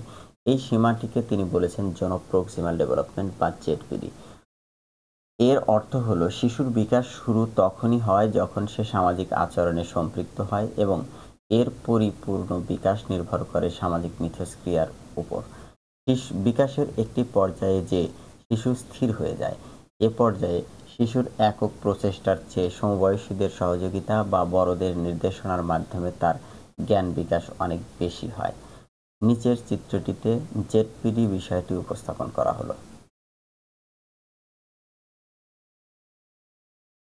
আমি করতে পারি না, অন্যের সহায়তায় করতে পারি, আমি করতে পারি। জোন অফ প্রক্সিমাল ডেভেলপমেন্ট, এটা হলো আমি করতে পারি, জেডপিডি। এরপরে অন্যের সহায়তায় করতে পারি, এর বাইরে আছে আমি করতে পারি না। জোন অফ প্রক্সিমাল ডেভেলপমেন্টের ধারণা। ভিগোটস্কির মতে সামাজিকীকরণের মাধ্যমে শিশুর সচেতনতার বিকাশ ঘটে। ভিগোটস্কি জ্যাপিয়াজের মতো জ্ঞানমূলক বিকাশ নিয়ে কথা বলেছেন, তবে সে বিষয়গুলোর উপর তিনি গুরুত্ব আরোপ করেছেন সেগুলো হলো: ১. শিশুর জ্ঞানীয় বিকাশ কৃষ্টি দ্বারা প্রভাবিত হয়, আর সে কারণে বিভিন্ন কৃষ্টিতে শিশুর জ্ঞান বিকাশের ক্ষেত্রে তারতম্য পরিলক্ষিত হয়। ২. বিভিন্ন সামাজিক উপাদান, বিশেষ করে সামাজিক মিথস্ক্রিয়ার মাধ্যমে শিশুর জ্ঞানের বিকাশ ঘটে। এই সামাজিক মিথস্ক্রিয়ার উৎস হল জোন অফ প্রক্সিমাল ডেভেলপমেন্ট বা জেডপিডি এ উল্লেখিত নির্দেশিত শিখন বা গাইডেড লার্নিং। ২. ৩. শিশু যে পরিবেশে বড় হয় সে পরিবেশ তার চিন্তাকে প্রভাবিত করে, অর্থাৎ সে কি চিন্তা করবে এবং কিভাবে চিন্তা করবে তা পরিবেশ দ্বারা প্রভাবিত হয়। ৪. ভিগোটস্কি শিশুর জ্ঞান বিকাশের ক্ষেত্রে ভাষার উপর গুরুত্ব আরোপ করেছেন। তার মতে শিশুর জ্ঞানীয় বিকাশের উপর ভাষার ভূমিকা অত্যাধিক। তার মতে জীবনের প্রারম্ভে শিশুর চিন্তা ও ভাষা পৃথক থাকলেও ৩ বছর বয়সের দিকে এই দুটি বিষয়কে সমন্বিত করে শিশু কোনো কিছু করার বা শেখার চেষ্টা করে। ভিগোটস্কির বিকাশ মতবাদের আরেকটি গুরুত্বপূর্ণ বিষয় হলো জ্ঞানের দৃঢ়করণ বা স্ক্যাফোল্ডিং। জানা থেকে অজানার জগতে প্রবেশের জন্য শিক্ষার্থীদের কিভাবে পরিচালিত করা যায় তার নির্দেশনা রয়েছে দৃঢ়করণ বা স্ক্যাফোল্ডিং এর ধারণার মধ্যে। আধুনিক শিক্ষা ব্যবস্থায় প্রশিক্ষণপ্রাপ্ত শিক্ষকগণ শিক্ষার্থীদের কোনো জটিল বিষয় শিক্ষা দেওয়ার জন্য দৃঢ়করণ ধারণাটি প্রয়োগ করেন। দৃঢ়করণ ধারণা প্রয়োগের ক্ষেত্রে কোনো বিষয় বোঝার ক্ষেত্রে শিক্ষার্থীদের সমস্যা হলে বা বিষয়টি অনুধাবন করতে না পারলে শিক্ষক সহপাঠীদের মধ্যে থেকে যে বিষয়টি ভালো জানে তাকে দিয়ে বিষয়টি শিখাতে পারেন। এর ফলে সমবয়সী হওয়ার কারণে শিক্ষার্থীদের মধ্যে মনোযোগ বা মিথস্ক্রিয়া সার্থক হয় এবং বিষয়টি সহজেই আয়ত্তের মধ্যে চলে আসে। অন্যান্য কৌশলের পাশাপাশি দৃঢ়করণের জন্য থেরাপি অ্যান্ড গ্যালিমোর 1988 উদ্ভাবিত নিচের 6টি পদক্ষেপ শিক্ষকরা অনুসরণ করতে পারেন। হকেন হোসেন 2015 পৃষ্ঠা 144। ১. মডেলিং, অর্থাৎ কি করতে হবে তা করে বা বলে দেখানো। এই পদ্ধতি শিশুর শিক্ষার জন্য অত্যন্ত সহায়ক। ২. পুরস্কার ও শাস্তির দক্ষ ব্যবস্থাপনা। কোনো পদক্ষেপ সম্পাদিত হওয়ার পর শিক্ষার্থীকে উপযুক্ত বলবর্ধক প্রদান করা। বলবর্ধক শিক্ষার্থীকে একই কাজ করার বারবার করতে প্ররোচিত করে। ৩. কর্মদক্ষতার ফলাবর্তন প্রদান, সম্পাদিত কাজের যথাযথ ফলাবর্তন বা ফিডব্যাক প্রদান। নিজের কাজের সঠিকত্ব বা ত্রুটির মাত্রা সম্পর্কে জ্ঞান অর্জন করতে পারলে শিশু পরবর্তী ধাপে তা শুধরে নিতে পারে। 4. উপযুক্ত কর্ম সম্পাদনের নির্দেশনা। কোনো কাজ কিভাবে সম্পাদিত হবে তার প্রয়োজনীয় নির্দেশনা দেওয়া। প্রকৃত নির্দেশ পেলে শিশুর পক্ষে জেডপিডি এর একটি স্তর থেকে উন্নততর স্তরে যাওয়া সহজ হয়। 5. প্রশ্নের যথাযথ উত্তর প্রদান। শিক্ষার্থীর মনে কোনো প্রশ্ন থাকলে তার উত্তর দেওয়া। জেডপিডি এর একটি স্তর থেকে অন্য স্তরে যাওয়ার জন্য শিক্ষার্থীর মধ্যে নানাবিধ প্রশ্নের সৃষ্টি হতে পারে। প্রশ্নগুলোর উত্তর না পেলে এই স্তর উতরানো যায় না। 6. চূড়ান্ত জ্ঞানীয় কাঠামো প্রদান। কোনো সমস্যার সমাধান যেহেতু অপরের সহায়তায় দলীয়ভাবে করা হয়, তাই অর্জিত জ্ঞানের সঠিক কাঠামো সম্মিলিতভাবেই প্রস্তুত করা এই পর্যায়ের কাজ। ভিগোটস্কির বিকাশ মতবাদের দুটি গুরুত্বপূর্ণ ধারণা হলো প্রান্তসীমা জেডপিডি এবং দৃঢ়ীকরণ বা স্ক্যাফোল্ডিং। শিক্ষাদানের ক্ষেত্রে এ দুটি ধারণা শিক্ষক ও প্রশিক্ষকদের জন্য বিশেষ সহায়ক। নতুন কোনো বিষয়ে শিক্ষা দেওয়ার সময় যদি তার গঠন ও কাঠিন্যের মাত্রা সম্পর্কে শিক্ষকের ধারণা থাকে, তবে শিক্ষার্থী কোথায় গিয়ে ঠেকবে তা অনুমান করা যায়। যখন শিক্ষার্থী তার জ্ঞানের প্রান্তসীমায় গিয়ে ঠেকবে, তখন তিনি স্ক্যাফোল্ডিং বা দৃঢ়ীকরণের আশ্রয় নেবেন। শিক্ষার্থীবৃন্দ, এতক্ষণ আপনারা ভিগোটস্কির মতবাদ সম্পর্কে জানলেন। পরবর্তী পর্যায়ে ভিগোটস্কি ও পিয়াজের মতবাদের মধ্যে পার্থক্য কোথায় সে সম্পর্কে আলোচনা করা হবে। ভিগোটস্কি ও পিয়াজের মতবাদের মধ্যে পার্থক্য। পিয়াজের মতো ভিগোটস্কিও বিশ্বাস করেন শিশুরা সক্রিয়ভাবে তার জ্ঞান গঠন করে। ভিগোটস্কি পিয়াজের মতো জ্ঞানমূলক বিকাশ নিয়ে কথা বললেও তাদের চিন্তায় ব্যাপক পার্থক্য রয়েছে। এই পার্থক্যগুলো হলো: বিষয়: সামাজিক সাংস্কৃতিক প্রেক্ষাপট। ভিগোটস্কির তত্ত্ব সামাজিক ও সাংস্কৃতিক পরিবেশের উপর জোরালো গুরুত্বারোপ করা। পিয়াজের তত্ত্ব সমাজ ও সংস্কৃতির উপর গুরুত্বারোপ করলেও তা ভিগোটস্কির মতো দৃঢ় নয়। 2. গঠনবাদ। সামাজিক গঠনবাদ। ভিগোটস্কির সামাজিক গঠনবাদ, পিয়াজের জ্ঞানীয় গঠনবাদ। পর্যায়: ভিগোটস্কি মতবাদে কোনো পর্যায়ক্রমিক স্তরের কথা উল্লেখ করা হয়নি। পিয়াজের মতবাদে শিশুর বিকাশকে 4টি পর্যায়ে ভাগ করেছেন, যেমন ইন্দ্রিয় পেশির সমন্বয় কাল, প্রাক প্রায়োগিক কাল, বাস্তব প্রায়োগিক কাল এবং রীতিবদ্ধ প্রায়োগিক কাল। 4. বিকাশের প্রক্রিয়াসমূহ। ভিগোটস্কির তত্ত্ব বিকাশের প্রান্তবর্তী সীমা বা অবস্থা জেডপিডি, ভাষা, সংলাপ, ডায়ালগ, সাংস্কৃতিক উপাদান। আর পিয়াজে বিকাশের প্রক্রিয়াসমূহের ক্ষেত্রে বলেছেন স্কিমা, উপযোজন, সাদৃশ্যকরণ, প্রয়োগ, সংরক্ষণ, শ্রেণীকরণ, হাইপোথেটিক্যাল, ডিডাকটিভ রিজনিং। 5. ভাষার ভূমিকা। ভিগোটস্কির মতবাদে শিশুর বিকাশে ভাষা প্রধান ভূমিকা পালন করে, বিশেষ করে চিন্তা গঠনে ভাষার শক্তিশালী ভূমিকা রয়েছে। পিয়াজের মতবাদে ভাষার ভূমিকা থাকলে শিশুর ভাষাকে পরিচালনার ক্ষেত্রে জ্ঞান প্রধান ভূমিকা পালন করে। শিক্ষার গুরুত্ব। ভিগোটস্কি সংস্কৃতির বিভিন্ন উপাদান শেখানোর ক্ষেত্রে শিক্ষা গুরুত্বপূর্ণ ভূমিকা পালন করে। পিয়াজে শিক্ষা শুধুমাত্র শিশুর জ্ঞানীয় দক্ষতাকে পরিমার্জন করে। 7. শিখন শেখানো ক্ষেত্রে ব্যবহার। ভিগোটস্কি শিক্ষক হলেন একজন সাহায্যকারী বা ফ্যাসিলিটেটর এবং নির্দেশক। তিনি পরিচালক নন। শিক্ষক নিজে ও অধিক দক্ষ সমবয়সীদের বা অন্যান্যদের সাহায্যে শিক্ষার্থীদের শিক্ষণের জন্য অনেক ধরনের সুযোগ সৃষ্টি করবেন।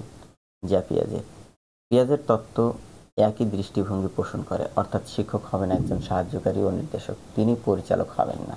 তিনি শিক্ষার্থীদের তাদের জগৎ অনুসন্ধান করতে এবং জ্ঞান বিকাশ করতে, জ্ঞান আবিষ্কার করার ক্ষেত্রে সাহায্য করবেন।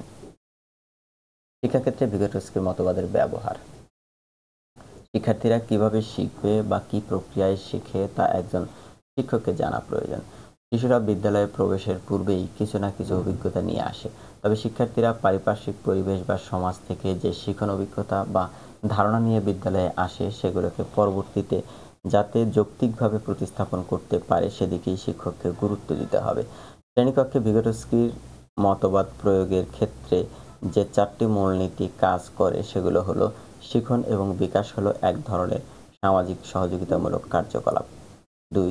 জেডপিডি ধারণাটি শিক্ষাক্রম ও পাঠটিকা প্রণয়নের নির্দেশক হিসেবে কাজ করে থাকে। 3. বিদ্যালয়ের শিখন একটি অর্থপূর্ণ প্রেক্ষিতে সংগঠিত হওয়া উচিত। বাস্তব জগৎ থেকে শিশুর যে শিখন ও জ্ঞানের বিকাশ হয় তা থেকে বিদ্যালয়ের শিখন পৃথক হবে না। 4. বিদ্যালয়ের বাইর থেকে অর্জিত অভিজ্ঞতাসমূহ শিশুর বিদ্যালয়ের অভিজ্ঞতার সাথে সম্পর্কিত হতে হবে। পাঠোত্তর মূল্যায়ন 7-5 বহু নির্বাচনী প্রশ্ন 1 ভিগোটস্কির মতে শিশুর শিখন কিভাবে হয়? 1 গ ধারণা গঠনের মাধ্যমে। 2 শিশুর ধারণার বিকাশ ও সামাজিক মিথস্ক্রিয়ার মাধ্যম কোনটি? 2 ক ভাষা। 3 শিক্ষার্থী তার জ্ঞানের প্রান্তসীমায় পৌঁছালে শিক্ষক নিচের কোন ব্যবস্থা অবলম্বন করবেন? 3 ঘ দৃঢ়ীকরণ। ভিগোটস্কির মতে শিখন শেখানো প্রক্রিয়ায় শিক্ষক হলেন একজন 4 খ সাহায্যকারী এবং নির্দেশক। সংক্ষিপ্ত উত্তরমূলক প্রশ্ন 1 নিচের ধারণাগুলো ব্যাখ্যা করুন। এমকেও, জেডপিডি, দৃঢ়ীকরণ বা স্ক্যাফোল্ডিং। 2 থেরাপি অ্যান্ড গ্যালিমোর উদ্ভাবিত পদক্ষেপ 6টি লিখুন যা শিক্ষকরা শিক্ষাদানের ক্ষেত্রে অনুসরণ করতে পারেন। রচনামূলক প্রশ্ন 1 ভিগোটস্কির সামাজিক গঠনবাদ সম্পর্কে বিস্তারিত আলোচনা করুন। 2 ভিগোটস্কি ও পিয়াজের মতবাদের মধ্যে পার্থক্য লিখুন। 3 শিক্ষাক্ষেত্রে প্রয়োগের জন্য ভিগোটস্কি মতবাদের মূল সূত্রগুলো উল্লেখ করুন। শুকরান, থ্যাঙ্কস ফর প্যাশন লিসেনিং, জাযাকুমুল্লাহু খায়র।